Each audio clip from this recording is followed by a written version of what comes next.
ನಮಸ್ಕಾರ. ನಾಡಿನಾದ್ಯಂತ ವರಮಹಾಲಕ್ಷ್ಮಿ ಹಬ್ಬದ ಸಂಭ್ರಮ ಹೆಚ್ಚಾಗಿದೆ.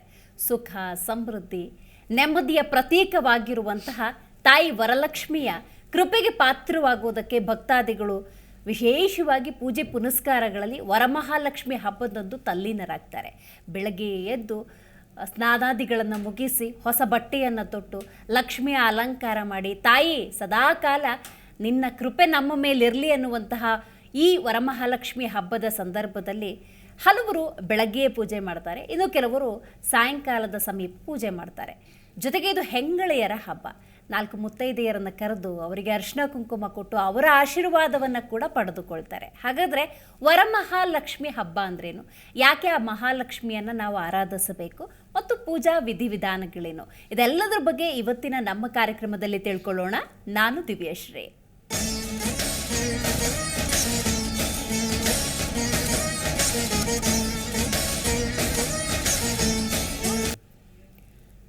ಶ್ರಾವಣ ಮಾಸದಲ್ಲಿ ನಾವು ಇದ್ದೀವಿ ಅಂತ ಹೇಳಿದ್ರೆ ಹಬ್ಬಗಳು ಒಂದಾದ್ಮೇಲೆ ಒಂದು ಬರ್ತಾನೆ ಇರುತ್ತೆ.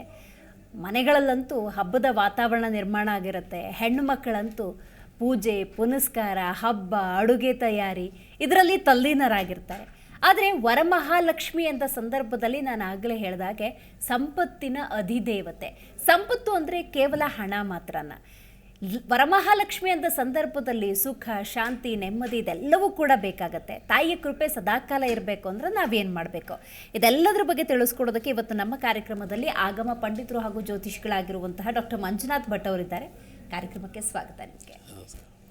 ಇವತ್ತು ವರಮಹಾಲಕ್ಷ್ಮಿ ಹಬ್ಬ. ನಾಡಿನಾದ್ಯಂತ ಬೆಳಗ್ಗೆಯಿಂದಲೇ ಪೂಜಾ ಕೈಂಕರ್ಯಗಳಲ್ಲಿ ತಮ್ಮನ್ನು ತಾವು ತೊಡಗಿಸ್ಕೊಂಡಿರ್ತಾರೆ.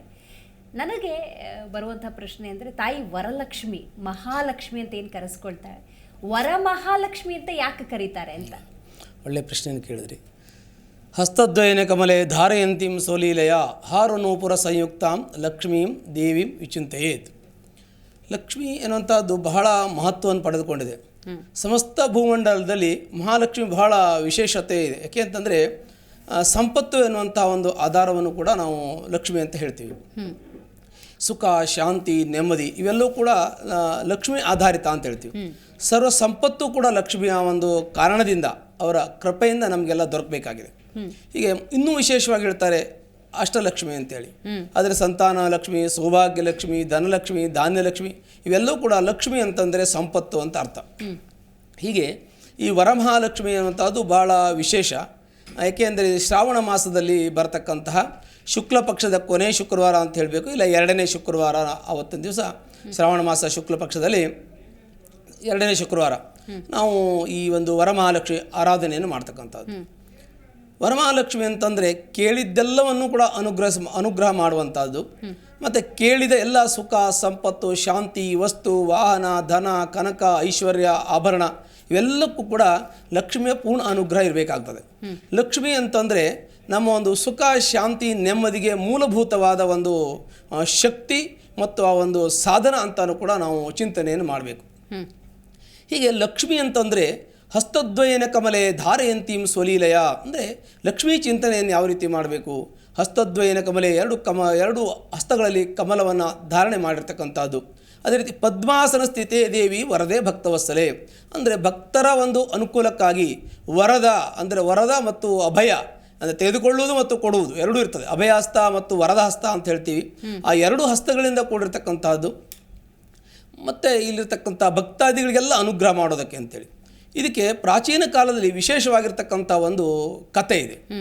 ಈ ಶಾಸ್ತ್ರಗಳಲ್ಲಿ ಸಾಕಷ್ಟು ಬೇರೆ ಬೇರೆ ಶಾಖೆಗಳು, ಬೇರೆ ಬೇರೆ ಒಂದು ಋಷಿಮುನಿಗಳು, ಪ್ರಾಜ್ಞರು ಬೇರೆ ಬೇರೆ ರೀತಿಯಾದನ್ನು ವಿವರಣೆಯನ್ನು ಕೊಟ್ಟಿದ್ದಾರೆ. ಇಲ್ಲಿ 18 ಅಷ್ಟಾದಶ ಪುರಾಣಗಳಿದೆ. 18 ಪುರಾಣಗಳಲ್ಲಿ ಇದು ಭಾಳ ವಿಶೇಷವಾದ ಒಂದು ಪುರಾಣಕ್ಕೆ ಸಂಬಂಧಪಟ್ಟಂಥದ್ದು ಉತ್ತರಾಖಂಡದಲ್ಲಿ ಬರ್ತದೆ. ಹೀಗೆ ಇಲ್ಲಿ ಇನ್ನೊಂದು ಚತುರ್ವೇದ ಅಂತ ಹೇಳ್ತೀವಿ. ವೇದಗಳಲ್ಲಿ 4 ವೇದಗಳು, ಶಾಸ್ತ್ರಗಳಲ್ಲಿ ಷಡ್ಶಾಸ್ತ್ರ, ಅಷ್ಟಾದಶ ಪುರಾಣ. ಇವುಗಳಲ್ಲಿ ನಮ್ಮ ಸನಾತನ ಧರ್ಮದ ಅಂದರೆ ಪುರಾತನ ಯುಗಾಂತರಗಳಿಂದ ಅಂದರೆ ಕೃತಯುಗ, ತ್ರೇತಾಯುಗ, ದ್ವಾಪರ ಇವೆಲ್ಲವೂ ಕೂಡ ಸಂಸ್ಕೃತದ ಒಂದು ಗ್ರಂಥದ ಅಧ್ಯಯನ. ಇದರಿಂದ ಬಂದಿರತಕ್ಕಂಥದ್ದು ಈ ಒಂದು ವ್ರತದ ಮಹಿಮೆ. ಇಲ್ಲಿ ಈ ಒಂದು ವ್ರತ ಅಂತಂದರೆ ಅದು ಈ ಪೂಜಾ ವಿಧಾನ ತಂತ್ರದಲ್ಲಿ ಬರ್ತದೆ. ಓಕೆ. ವ್ರತ ಎನ್ನುವಂಥದ್ದು ಪುರಾಣದಲ್ಲಿ ಬರುತ್ತೆ. ಉದಾಹರಣೆಗೆ ಈ ಉತ್ತರಾಖಂಡದಲ್ಲಿ ಉತ್ತರ ಅಧ್ಯಾಯದಲ್ಲಿ ಬರ್ತಕ್ಕಂತಹ ಈ ವರಮಹಾಲಕ್ಷ್ಮಿ ಏನು ವ್ರತ ಇದೆ, ಇದು ಕತೆಗೆ ಪುರಾಣಕ್ಕೆ ಸಂಬಂಧಪಟ್ಟಂಥ ವಿಚಾರ. ಒಂದು ಕಥೆಯಲ್ಲಿ ಏನು ಹೇಳ್ತಾರೆ ಅಂತಂದರೆ, ಪುರಾತನ ಕಾಲದಲ್ಲಿ ಋಷಿಮುನಿಗಳು ಎಲ್ಲ ಈ ಒಂದು ಪ್ರಪಂಚದ ಏಳಿಗೆಗಾಗಿ ಮತ್ತು ಸಂಪತ್ತಿನ ಅಭಿವೃದ್ಧಿಗಾಗಿ, ಸಕಲ ಸೌಭಾಗ್ಯಕ್ಕಾಗಿ ಮತ್ತು ಚಿರ ಸೌಭಾಗ್ಯಕ್ಕಾಗಿ ಇವೆಲ್ಲವನ್ನು ಕೂಡ ಒಂದು ಆರಾಧನೆಯನ್ನು ಮಾಡಬೇಕು, ನಾವು ಯಾವ ರೀತಿಯ ಚಿಂತನೆಯನ್ನು ಮಾಡಬೇಕು ಅಂತೇಳಿ ಶಿವನಲ್ಲಿ ಪಾರ್ವತಿಗೆ ಹೇಳ್ತಾಳೆ. ಈ ಸಮಸ್ತ ಭೂಮಂಡಲದಲ್ಲಿ ಮತ್ತು 14 ಲೋಕಗಳು ಅಂತ ಹೇಳ್ತೀವಿ. 14 ಲೋಕಗಳಲ್ಲಿ ಅತಲ, ವಿತಲ, ಸೂತಲ, ಪಾತಾಲ, ಬೋರ್ಲೋಕ, ಮರಲೋಕ, ಜನಲೋಕ, ತಪೋಲೋಕ, ಸತ್ಯಲೋಕ, ಹೀಗೆ 14 ಭುವನಗಳಿದೆ. 14 ಭೂಮಂಡಲಗಳಿದೆ. ಈ 14 ಭೂಮಂಡಲಗಳಲ್ಲಿ ಇದಕ್ಕೆ ಮೃತ್ಯುಲೋಕ ಅಂತ ನಾವು ಹೇಳ್ತೀವಿ. ಈ ಮೃತ್ಯುಲೋಕ ಅಂತಂದರೆ ಈ ಭೂಮಿಗೆ ಮೃತ್ಯುಲೋಕ ಅಂತ ಹೇಳ್ತೀವಿ. ಮೃತ್ಯುಲೋಕ ಅನ್ನುವಂಥದ್ದನ್ನು ಯಾವ ಕಾರಣಕ್ಕೆ ಕರೀತಾರೆ ಅಂದರೆ, ಇಲ್ಲಿ ಪಾಪದ ಫಲ ಹೆಚ್ಚಿಗೆ ಇರ್ತದೆ, ಪಾಪದ ಪರಿಣಾಮ ಹೆಚ್ಚಿಗೆ ಇರ್ತದೆ. ಅದರ ಪ್ರತೀಕವಾಗಿರ್ತಕ್ಕಂಥ ಫಲಗಳನ್ನು ಮನುಷ್ಯ ಅನುಭವಿಸ್ತಾನೆ. ಮನುಷ್ಯನ ಪ್ರತಿಯೊಬ್ಬನೂ ಕೂಡ ನಾನು ಒಳ್ಳೆಯದನ್ನಾಗಬೇಕು, ನನ್ನ ಜೀವನದಲ್ಲಿ ಸುಖ, ಶಾಂತಿ, ಸಮೃದ್ಧಿ, ನನ್ನ ಮನೆಯಲ್ಲಿ ಎಲ್ಲ ರೀತಿಯ ಸಂಪತ್ತುಗಳಿರಬೇಕು, ಸದಾ ಲಕ್ಷ್ಮಿ ನಮ್ಮ ಮನೆಯಲ್ಲಿ ವಾಸವಾಗಿರಬೇಕು, ಧನ ಧಾನ್ಯ ಸೌಖ್ಯ ನನ್ನ ಮನೆಯಲ್ಲಿ ಇರಬೇಕು ಅಂತ ಪ್ರತಿಯೊಬ್ಬರು ಕೂಡ ಅವರವರ ಮನಸ್ಸಿಗೆ ತಕ್ಕಾದ ರೀತಿಯಲ್ಲಿ ದೇವರ ಹತ್ರ ಬೇಡ್ತಾರೆ. ಪ್ರತಿಯೊಬ್ಬರು ಬೇಡ್ತಾರೆ. ಇವತ್ತಿನ ದಿವಸ ಪ್ರತಿ ಮನೆಯಲ್ಲಿ ಲಕ್ಷ್ಮೀ ಪೂಜೆಯನ್ನು ಮಾಡಿ ನನ್ನ ಮನೆಯಲ್ಲಿ ಸುಖ ಶಾಂತಿ ದೊರಕಲಿ, ನೆಮ್ಮದಿ ದೊರಕಲಿ, ಮಕ್ಕಳಿಗೆ ಸದ್ವಿದ್ಯಾ, ಸದ್ಬುದ್ಧಿ, ಸದಾಚಾರ, ಸದ್ವಿನಿಯ ಪ್ರಾಪ್ತಿಯಾಗಲಿ. ಮಕ್ಕಳಿಗೆ ಅದು ಒಂದು ವಿದ್ಯೆ, ಒಂದು ಸಂಪತ್ತಲ್ವಾ. ಹಾಗಾಗಿ ಎಲ್ಲವನ್ನು ಕೂಡ ಇವತ್ತಿನ ದಿವಸ ಆರಾಧನೆ ಮಾಡ್ತಾರೆ. ಆದರೆ ಇದಕ್ಕೆ ಮೃತ್ಯುಲೋಕ ಅಂತ ಹೇಳ್ತೀವಿ ಅಂತ ಹೇಳಿದ್ನಲ್ಲ, ಕಾರಣ ಪ್ರತಿಯೊಬ್ಬರು ಕೂಡ ಒಳ್ಳೇದಾಗಬೇಕು ಅಂತ ಹೇಳ್ತಾರೆ ಅನ್ನುವಂಥದ್ದು ಸತ್ಯವಾದ್ದು, ಸತಸಿದ್ಧ. ಆದರೆ ನಾವು ಕರ್ಮವನ್ನು ಮಾಡುವಾಗ ಇದು ತಪ್ಪು ಅಂತ ತಿಳಿದು ಮಾಡ್ತೀವಿ. ಎಷ್ಟೋ ತಪ್ಪುಗಳನ್ನು ಉದ್ದೇಶಪೂರ್ವಕ ಮಾಡಿ ಒಳ್ಳೆ ಫಲವನ್ನು ಕೊಡುವಂತ ಭಗವಂತನಲ್ಲಿ ಕೇಳ್ತೀವಿ. ಹಾಗೆ ಜ್ಞಾತ ಅಜ್ಞಾತ, ಗೊತ್ತಿಲ್ದೋ ಏನೇ ಅಪರಾಧ, ಸರ್ವ ಅಪರಾಧವನ್ನು ಕ್ಷಮಿಸಿಬಿಡು. ನಾನು ಗೊತ್ತಿಲ್ದೋ ಏನೇ ಅಪರಾಧ ಇದ್ರೂ ಕ್ಷಮಿಸಿ, ನನ್ನ ಜೀವನಕ್ಕೆ, ನನ್ನ ಭವಿಷ್ಯದಲ್ಲಿ, ನನ್ನ ಕುಟುಂಬಕ್ಕೆ ಮತ್ತು ಸಮಸ್ತ ಎಲ್ಲ ಸಮಾಜಕ್ಕೆ ಒಳ್ಳೆಯದನ್ನು ಮಾಡಿ ಅಂತ ಬೇಳುವಂಥ ದಿವಸ ಇವತ್ತಿಂದಾಗಿದೆ. ಕತೆ ಅಂತ ಹೇಳಿದ್ರಲ್ಲ ಪಾರ್ವತಿ, ಅದು ಕತೆ. ಶಿವನು ಕೆತ್ತ ಪಾರ್ವತಿ ಕೇಳಿದಾಗ, ಈ ಮರ್ತ್ಯಲೋಕದಲ್ಲಿ, ಭೂಲೋಕದಲ್ಲಿ ಸಮಸ್ತ ಮನುಷ್ಯರು ಪಾಪವನ್ನು ಮಾಡಿ ಕಷ್ಟವನ್ನು ಅನುಭವಿಸ್ತಾ ಇದ್ದಾರೆ. ಅದಕ್ಕೆ ಅವರಿಗೆ ಒಂದು ಸಂಪತ್ತು, ಸುಖ ಎಲ್ಲ ಸಿಗಬೇಕು ಅಂದರೆ ಏನು ಮಾಡಬೇಕು ಅಂತ ಕೇಳಿದಾಗ, ಒಬ್ಬ ಬ್ರಾಹ್ಮಣ ಇರ್ತಾನೆ. ಅದನ್ನು ಶಿವ ಹೇಳ್ತಾನೆ ಪಾರ್ವತಿಗೆ. ಒಬ್ಬ ಬ್ರಾಹ್ಮಣ ದಂಪತಿ ಇರುತ್ತೆ. ಆ ಬ್ರಾಹ್ಮಣ ದಂಪತಿ ಪವಿತ್ರವಾಗಿರ್ತಾರೆ. ಅವರು ಒಂದು ಪತಿವ್ರತ ಶಿರೋಮಣಿ ಆಗಿರ್ತಾರೆ. ಅವರು ಚಾರುಮತಿ ಅಂತ ಇರ್ತಾರೆ. ಆ ಚಾರುಮತಿಗೆ ಕನಿಷ್ಠದಲ್ಲಿ ಮಹಾಲಕ್ಷ್ಮಿ ಬಂದು ಕಾಣಿಸ್ಕೊಳ್ತಾಳೆ. ಕನಿಷ್ಠದಲ್ಲಿ ಈ ಶ್ರಾವಣ 2ನೇ ಶುಕ್ರವಾರ ಅಥವಾ ಶುಕ್ಲ ಒಂದು 15 ದಿವಸದಲ್ಲಿ 2 ವಾರ ಬರೋದು, ಕೊನೆ ವಾರ ಅಂತ ಇಟ್ಕೊಳ್ಳಿ, ಇಲ್ವಾ ಶುಕ್ಲ ಪಕ್ಷದ ಕೊನೆ ವಾರ ಅಥವಾ 2ನೇ ಶುಕ್ರವಾರ ದಿವಸ ನೀವು ವರಮಹಾಲಕ್ಷ್ಮಿ ಅನ್ನುವಂಥದ್ದನ್ನು ಪೂಜೆ, ಆ ಹೆಸರಿಂದ ಪೂಜೆಯನ್ನು ಮಾಡಬೇಕು. ನಾನು ಅಭಯಾಸ್ತವನ್ನು ಮತ್ತು ವರದಾಸ್ತವನ್ನು ಅಂದರೆ ಕೊಡೋದು ತೆಗೆದುಕೊಳ್ಳೋದು ಎರಡೂ ವ್ಯವಹಾರ ಆದಮೇಲೆ ಎರಡೂ ಇರ್ತದೆ. ಹಾಗಾಗಿ ನಾನು ಕೊಡದೇ ಇದ್ರೆ ತೆಗೆದುಕೊಳ್ಳಿಕ್ಕೆ ಆಗೋದಿಲ್ಲ, ತೆಗೋಬೇಕಾದ್ರೂ ಕೊಟ್ಟಿರಬೇಕು. ಹಾಗಾಗಿ ಆ ಕಾರಣದಿಂದ ನಾನು ಸಮಸ್ತ ಭೂಲೋಕದಲ್ಲಿ ಯಾರೆಲ್ಲ ಈ ರೀತಿಯ ಒಂದು ನನ್ನನ್ನು ವರಮಹಾಲಕ್ಷ್ಮಿ ಅನ್ನುವಂಥ ಹೆಸರಿನಿಂದ ಶ್ರಾವಣ 2ನೇ ಶುಕ್ರವಾರ ಯಾವ ರೀತಿಯಾಗಿ ಪೂಜಿಸ್ತಾರೆ, ಆ ಪೂಜಿಸುವುದರ ಮುಖೇನವಾಗಿ ನಾನು ಜನರಿಗೆ ಏನೇನೆಲ್ಲ ಕೊಡ್ತೀನಿ ಅಂಥೇಳಿ ಒಂದು ಕನಸಿನಲ್ಲಿ ಕಾಣಿಸ್ಕೊಳ್ತದೆ. ಭೂಲೋಕದಲ್ಲಿ ಎಲ್ಲ ಜನರು ಕೂಡ ಈ ಶ್ರಾವಣ 2ನೇ ಶುಕ್ರವಾರ ದಿವಸ ವರಮಹಾಲಕ್ಷ್ಮಿ ಅನ್ನುವಂಥ ಹೆಸರಿನಿಂದ ಪೂಜೆಗಳನ್ನು ಮಾಡಬೇಕು. ಪೂಜೆಯನ್ನು ಹೇಗೆ ಮಾಡಬೇಕು? ಧೂಪ, ದೀಪ, ನೈವೇದ್ಯ, ಷೋಡಶೋಪಚಾರ ಪೂಜೆಗಳು. ಒಂದು ಮಾತಲ್ಲಿ ಹೇಳಬೇಕು ಅಂದರೆ ಷೋಡಶೋಪಚಾರ ಪೂಜೆಗಳನ್ನು ಮಾಡಬೇಕು. ಮತ್ತು ಭಕ್ಷ್ಯಗಳನ್ನು ಮಾಡಬೇಕು. ಪಂಚಭಕ್ಷ್ಯ ಅಂತ ಹೇಳ್ತೀವಿ. 5 ಕಜ್ಜಾಯವನ್ನು ಮಾಡಬೇಕು. 12 ರೀತಿಯ ಕಜ್ಜಾಯವನ್ನು ಮಾಡೋ ಪದ್ಧತಿಯೂ ಇದೆ ಶಾಸ್ತ್ರದಲ್ಲಿ. 12 ಮಾಡುವ, 5 ಮಾಡುವ, ಪಂಚಭಕ್ಷ ಅದು 5, ಪಂಚಮ ಕಾರ್ಯಸಿದ್ಧಿ ಒಳ್ಳೆಯದು. 12 ರೀತಿಯ ಕಜ್ಜಾಯಗಳನ್ನು ಮಾಡಬೇಕು ಅಂತ ಹೇಳ್ತಾರೆ. ಈ ಪೂಜೆಯನ್ನು ಮಾಡಿ 12 ರೀತಿಯ ಕಜ್ಜಾಯವನ್ನು ಮಾಡಿ ಅಲ್ಲಿರ್ತಕ್ಕಂಥ ಜನರಿಗೆ, ಭಕ್ತಾದಿಗಳಿಗಾಗಲಿ, ಮನೆ ಜನಕ್ಕಾಗಲಿ ಅಥವಾ ಸಾರ್ವಜನಿಕವಾಗಲಿ, ಬ್ರಾಹ್ಮಣರಿಗಾಗಲಿ ಭೋಜನವನ್ನು, ಪ್ರಸಾದವನ್ನು ಕೊಡೋದ್ರಿಂದ ನಿಮ್ಮ ಮನೆಯಲ್ಲಿ ಸರ್ವ ಸಂಪತ್ತು ಬರುತ್ತೆ. ಇದನ್ನು ನೀವು ಮಾಡಿ, ಇದನ್ನು ನೀವು ಪ್ರಚಾರಕ್ಕೆ ತರಬೇಕು ಅಂತ ಹೇಳ್ತದೆ. ಆ ಕನಸಿನಲ್ಲಿ ಕಂಡಂಥ ಚಾರುಮತಿ ಬರುವ ಶ್ರಾವಣದ 2ನೇ ಶುಕ್ರವಾರ ಈ ಒಂದು ವರಮಹಾಲಕ್ಷ್ಮಿ ವ್ರತವನ್ನು ಆಚರಣೆಗೆ ತರ್ತಾರೆ. ಈ ರೀತಿ ಮಾಡಿದ್ರಿಂದ ಅವರಿಗೆ ಎಲ್ಲ ರೀತಿಯಲ್ಲೂ ಸುಖ, ಶಾಂತಿ, ಸಮೃದ್ಧಿ, ವಸ್ತು, ವಾಹನ, ಧನ, ಕನಕ, ಒಡವೆ, ಮನುಷ್ಯನಿಗೆ ಯಾವ್ದು ಬೇಡ, ಯಾವ್ದು ಬೇಕು, ಸರ್ವ ಸಂಪತ್ತು ಬೇಕಾಗ್ತದೆ. ಎಲ್ಲವನ್ನು ಕೇಳ್ತಾರೆ. ಎಲ್ಲವನ್ನು ಕೂಡ ಚಾರುಮತಿಗೆ ಕರ್ಣಿಸ್ತಾರೆ. ಭಗವಂತನ ತಾಯಿಯ ಅನುಗ್ರಹದಿಂದ ಕರ್ಣಿಸ್ತಾರೆ. ಹಾಗಾಗಿ ಈ ಕತೆ ಅಂದರೆ ಈ ಒಂದು ವರಮಹಾಲಕ್ಷ್ಮಿ ವ್ರತವು ಚಾರುಮತಿ ಎನ್ನುವಂಥ ಒಂದು ಪತಿವ್ರತ ಶಿರೋಮಣಿ ಕನಸಿನಲ್ಲಿ ಕಂಡಂಥ ಒಂದು ತಾಯಿಯ ಒಂದು ಪೂರ್ಣ ಅನುಗ್ರಹದಿಂದ ಈ ಒಂದು ವ್ರತವು ಪ್ರಚಾರಕ್ಕೆ ಬಂದಿದೆ, ಇದು ಆಚರಣೆಗೆ ಬಂದಿದೆ ಅಂತ. ಹೀಗೆ ಆಚರಣೆಗೆ ಬಂದಿರತಕ್ಕಂಥ ವರಮಹಾಲಕ್ಷ್ಮಿಯನ್ನು ಪ್ರತಿಯೊಬ್ಬರೂ ಕೂಡ ಮನೆಯಲ್ಲಿ ಆಚರಣೆಯನ್ನು ಮಾಡ್ತಾರೆ. ಇದನ್ನು ಮಾಡೋದ್ರಿಂದ ಸಾಮಾನ್ಯವಾಗಿ ದಕ್ಷಿಣಾಯನ ಅಂತ ನಾವು ಹೇಳ್ತೀವಿ. ದಕ್ಷಿಣಾಯನದಲ್ಲಿ ನಾಗರ ಪಂಚಮಿಯಿಂದ ಹಿಡಿದು ಯುಗಾದಿ ಹಬ್ಬದವರೆಗೂ ಅಂದರೆ ಉತ್ತರಾಯಣ ಪುಣ್ಯಕಾಲ ಬರುವವರೆಗೂ ಸಾಕಷ್ಟು ವ್ರತಗಳಿದೆ. ವ್ರತಗಳೆಲ್ಲ ಬರುವುದು ದಕ್ಷಿಣಾಯನದಲ್ಲಿನೇ. ನಾಗರ ಪಂಚಮಿ ಬರುತ್ತೆ, ವರಮಹಾಲಕ್ಷ್ಮಿ ಬರುತ್ತೆ, ಸ್ವರ್ಣಗೌರಿ, ಅದಾದ್ಮೇಲೆ ಭೀಮನ ಅಮಾವಾಸ್ಯೆ ಬರುತ್ತೆ, ಗಣೇಶ ಹಬ್ಬ ಬರುತ್ತೆ, ಹೀಗೆ ದೀಪಾವಳಿ, ಬಲಿಪಾಡ್ಯಮಿ, ಹೀಗೆ ಒಂದಾದ್ಮೇಲೆ ಒಂದು ಹಬ್ಬಗಳು ಬರ್ತಾನೆ ಇರ್ತದೆ.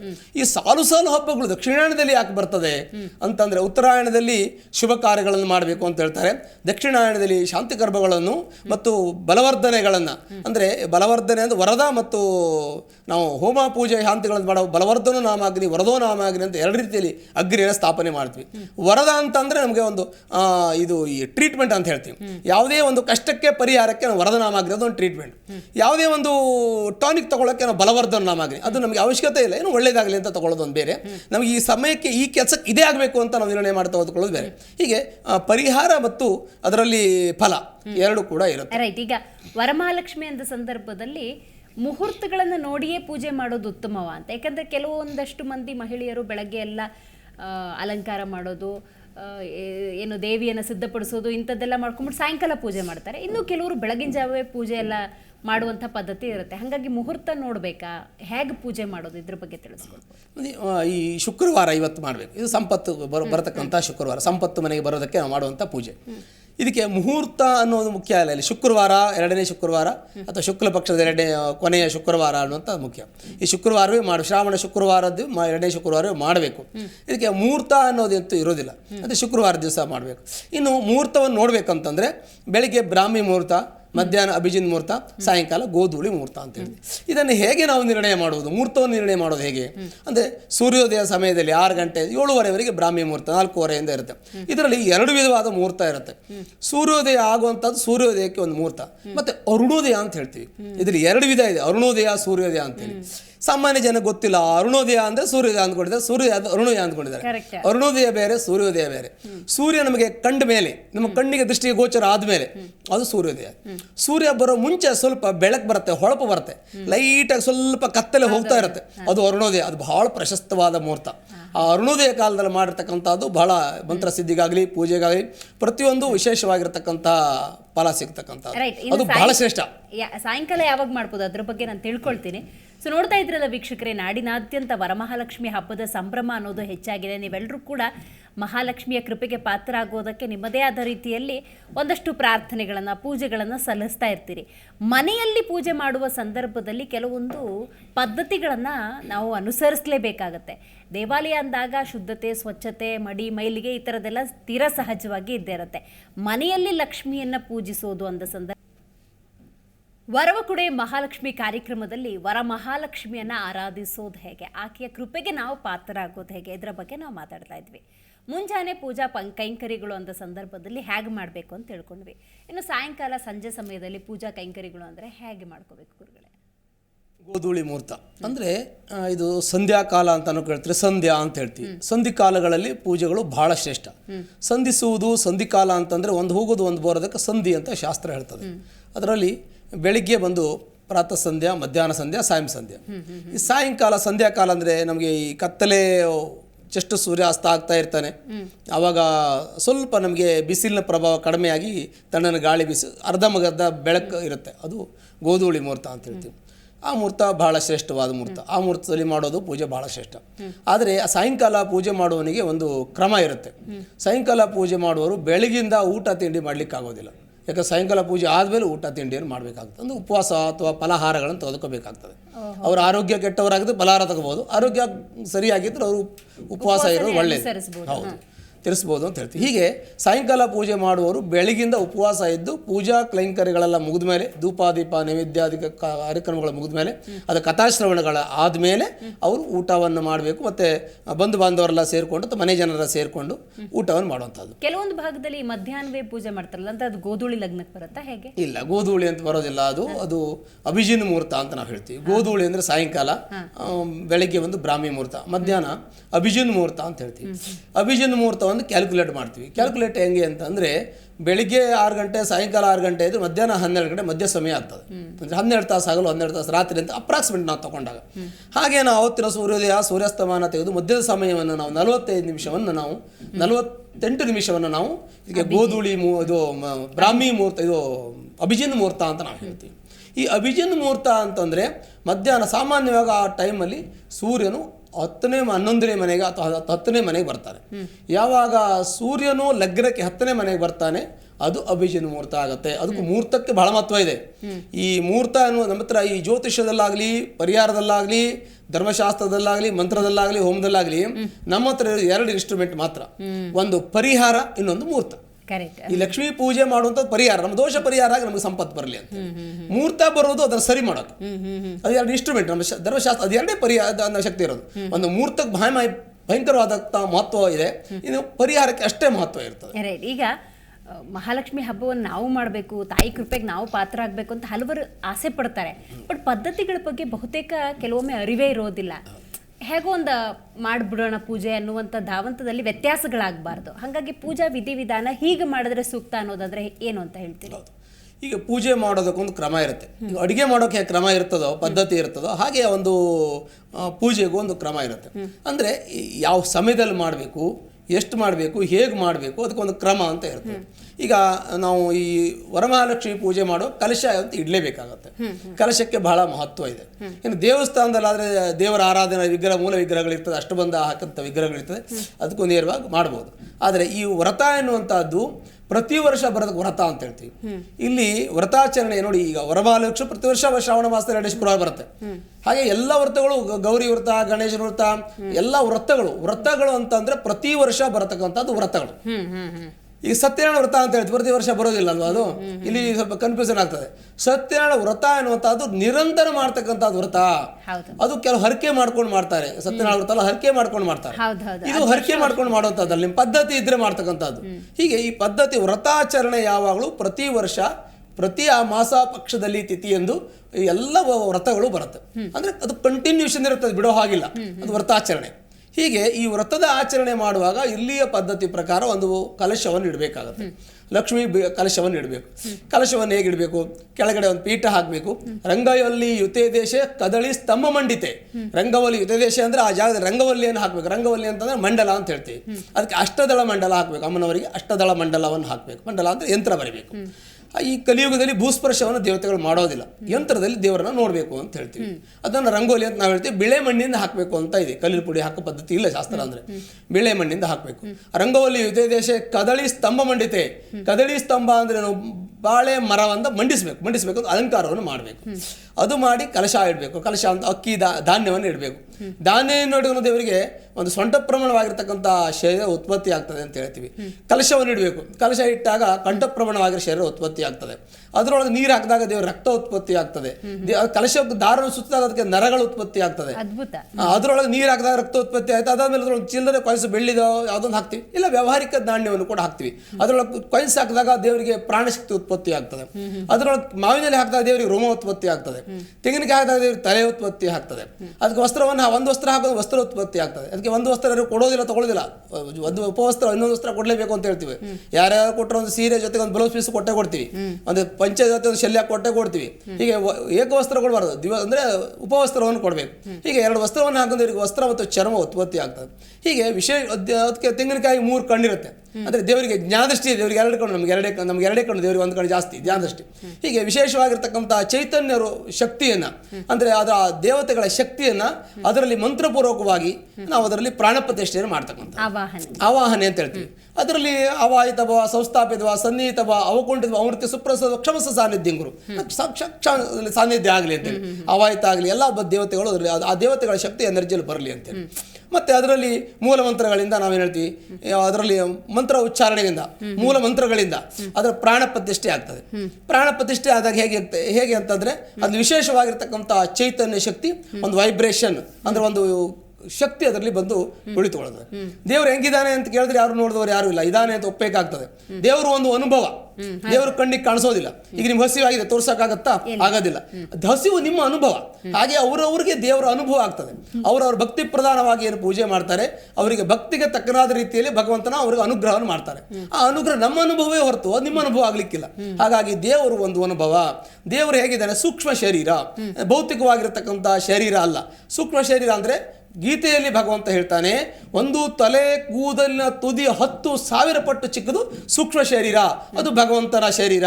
ಮತ್ತು ಜೀವ ಆತ್ಮ, ಹೌದು, ಜೀವ ಆತ್ಮ ಅಂತ ಹೇಳ್ತೀವಿ. ನಮ್ಮದು ಜೀವ ಆದರೆ ದೇಹದೊಳಗೆ ಜೀವದೊಳಗೆ ಒಂದು ಆತ್ಮ ಅಂತ ನಮ್ಮ ಶರೀರದಲ್ಲೂ ಕೂಡ ಇರ್ತದೆ. ಹಾಗಾಗಿ ಅಂತ ವಿಶೇಷವಾಗಿರ್ತಕ್ಕಂಥ ಚೈತನ್ಯ ಆ ಕಲಶದಲ್ಲಿ ಮಂತ್ರಪೂರ್ವಕವಾಗಿ ಹೇಳಿದಾಗ ಬಂದು ತಗೊಳ್ತದೆ. ಆಮೇಲೆ ನಾವು ಪೂಜೆಯನ್ನು ಪ್ರಾರಂಭ ಮಾಡೋದು. ಅದಕ್ಕೆ 16 ಸಲ ಓಂ ಓಂ ಅಂತ ಹೇಳಬೇಕು. ಅದಕ್ಕೆ ಷೋಡಶ ಸಂಸ್ಕಾರಗಳಿರ್ತವೆ. ಪ್ರತಿಯೊಬ್ಬರಿಗೂ ಕೂಡ ಜಾತಕರ್ಮ, ಹುಟ್ಟಿದ ತಕ್ಷಣ ಅವರಿಗೆ ಪೋಂಸವನ ಜಾತಕರ್ಮ ಅಂದರೆ ಮಕ್ಕಳು ಹುಟ್ಟಿದ ಜಾತಕರ್ಮ ಅಂದರೆ ಒಂದು ಸಂಸ್ಕಾರ, ಅದು ಜಾತಕ ಬರೀಬೇಕು. ಜಾತಕರ್ಮ ಆದಮೇಲೆ ನಾಮಕರಣ, ಜಾತಕ ನೋಡಿ ನಾಮಕರಣ ಮಾಡಬೇಕು. ನಾಮಕರಣ ಆದಮೇಲೆ ಚೌಲಪ್ರಾಶನ, ಕ್ಷೌರಕರ್ಮಾದಿಗಳನ್ನು ಮಾಡಬೇಕು. ಕರ್ಣವೇದನ, ಕಿವಿಯನ್ನು ಚುಚ್ಚುವುದು, ಅನ್ನಪ್ರಾಶನ. ಹೀಗೆ ನಾವು ಒಂದು ಸಹಜವಾಗಿ ನಮ್ಮ ಕುಟುಂಬದಲ್ಲಿಯೋ ನಮ್ಮ ಮನೆತನದಲ್ಲಿಯೋ ಎಷ್ಟೋ ಕಡೆ ನಾವು ನೋಡಿರ್ತೀವಿ. ಒಂದು ಷೋಡಶ ಸಂಸ್ಕಾರ ಒಂದು ಮಾಡ್ತಾ ಬರ್ತೀವಿ. ಉಪನಯನ ಸಂಸ್ಕಾರ ಇರುತ್ತೆ, ಹೆಂಗಸರಿಗೆ ವಿವಾಹ ಸಂಸ್ಕಾರ ಇರ್ತದೆ, ಕನ್ಯಾ ಸಂಸ್ಕಾರ ಇರ್ತದೆ. ಹೀಗೆ ಷೋಡಶ ಸಂಸ್ಕಾರಗಳನ್ನು ನಾವು ಹೇಗೆ ನಮ್ಮ ಪೂರ್ವಜರು ನಮಗೆ ಹಾಕಿ ಋಷಿಮುನಿಗಳು ಕೊಟ್ಟಿದ್ದಾರೆ, ಅದೇ ರೀತಿಯಲ್ಲಿ ನಾವು ಮಾಡ್ತಕ್ಕಂತಹದ್ದು ದೇವರಿಗೆ ಓಂ ಅಂತೇಳಿ 16 ಸಲ ಹೇಳಿ ಷೋಡಶ ಸಂಸ್ಕಾರದ ಒಂದು ಸಾಂಕೇತಿಕವಾಗಿ ಹೇಳ್ತಕ್ಕಂಥ 16 ಸಲ ಹೇಳಬೇಕು. ಅದಕ್ಕೆ ಷೋಡಶ ಸಂಸ್ಕಾರಗಳ ಸಾಂಕೇತಿಕವಾಗಿ ನಾವು ಅದನ್ನು ಹೇಳಬೇಕು. ಅದಾದಮೇಲೆ ಪ್ರಾಣ ಪ್ರತಿಷ್ಠೆ ಆದಮೇಲೆ ನಾವು ದೇವರಿಗೆ ದೃಷ್ಟಿ ಕೊಡ್ತಕ್ಕಂಥದ್ದು. ತುಪ್ಪದ ಒಂದು ಮಂತ್ರ ಇದೆ, ಆ ಮಂತ್ರದಿಂದ ತುಪ್ಪದಿಂದ ದೇವರಿಗೆ ತುಪ್ಪ ಹಚ್ಚಿ ದೇವರಿಗೆ ಕಣ್ಣನ್ನು ಹಾಕೋತಕ್ಕಂಥದ್ದು. ಅಂದರೆ ಒಂದು ಹೂವಿಗೆ ತುಪ್ಪ ಹಚ್ಚಿ ದೇವರಿಗೆ ಹಚ್ಚತಕ್ಕಂಥದ್ದು. ಅದರಿಂದ ದೃಷ್ಟಿಯವರಿಗೆ ದೃಷ್ಟಿ ಮಾಧ್ಯಮ ಅಂತ ನಾವು ವಿಶೇಷ ಹೇಳ್ತೀವಲ್ಲ, ನಿಮಗೆ ಶ್ರವಣ ಮಾಧ್ಯಮದಕ್ಕಿಂತ ದೃಷ್ಟಿ ಮಾಧ್ಯಮ ಬಹಳ ಎಫೆಕ್ಟ್ ಆಗ್ತದೆ, ಪ್ರತಿಯೊಂದು ಎಫೆಕ್ಟ್ ಆಗ್ತದೆ. ಹಾಗಾಗಿ ದೇವರ ದೃಷ್ಟಿ ಕೊಡ್ತಕ್ಕಂಥದ್ದು. ಅದನ್ನಿಟ್ಟು ನಾವು ಕಲಶವನ್ನಿಟ್ಟು ಅದರಲ್ಲಿ ಧೂಪ ದೀಪ ನೈವೇದ್ಯಾದಿಗಳನ್ನ ಮಾಡಿ ಧ್ಯಾಯಾಮಿ ಧ್ಯಾನಂ ಸರ್ಪಾಯಾಮಿ. ಫಸ್ಟ್ ಧ್ಯಾನಿಸುವುದು. ಧ್ಯಾನ ಅಂತ ಅಂದರೆ ಏನು? ನಾವು ಕುಳಿತುಕೊಂಡು ಮಾಡ್ತಕ್ಕಂಥ ಮೆಡಿಟೇಷನ್ ಧ್ಯಾನ ಅಂತಲ್ಲ, ಅದು ನಮ್ಮ ಭೌತಿಕ ಶರೀರಕ್ಕೆ. ಆದರೆ ದೇವರಿಗೆ ಮಾಡ್ತಕ್ಕಂಥ ಧ್ಯಾನ ಬೇರೆ. ಪ್ರತಿಯೊಂದು ಮಂತ್ರಗಳಲ್ಲೂ ಧ್ಯಾನ ಬರ್ತದೆ.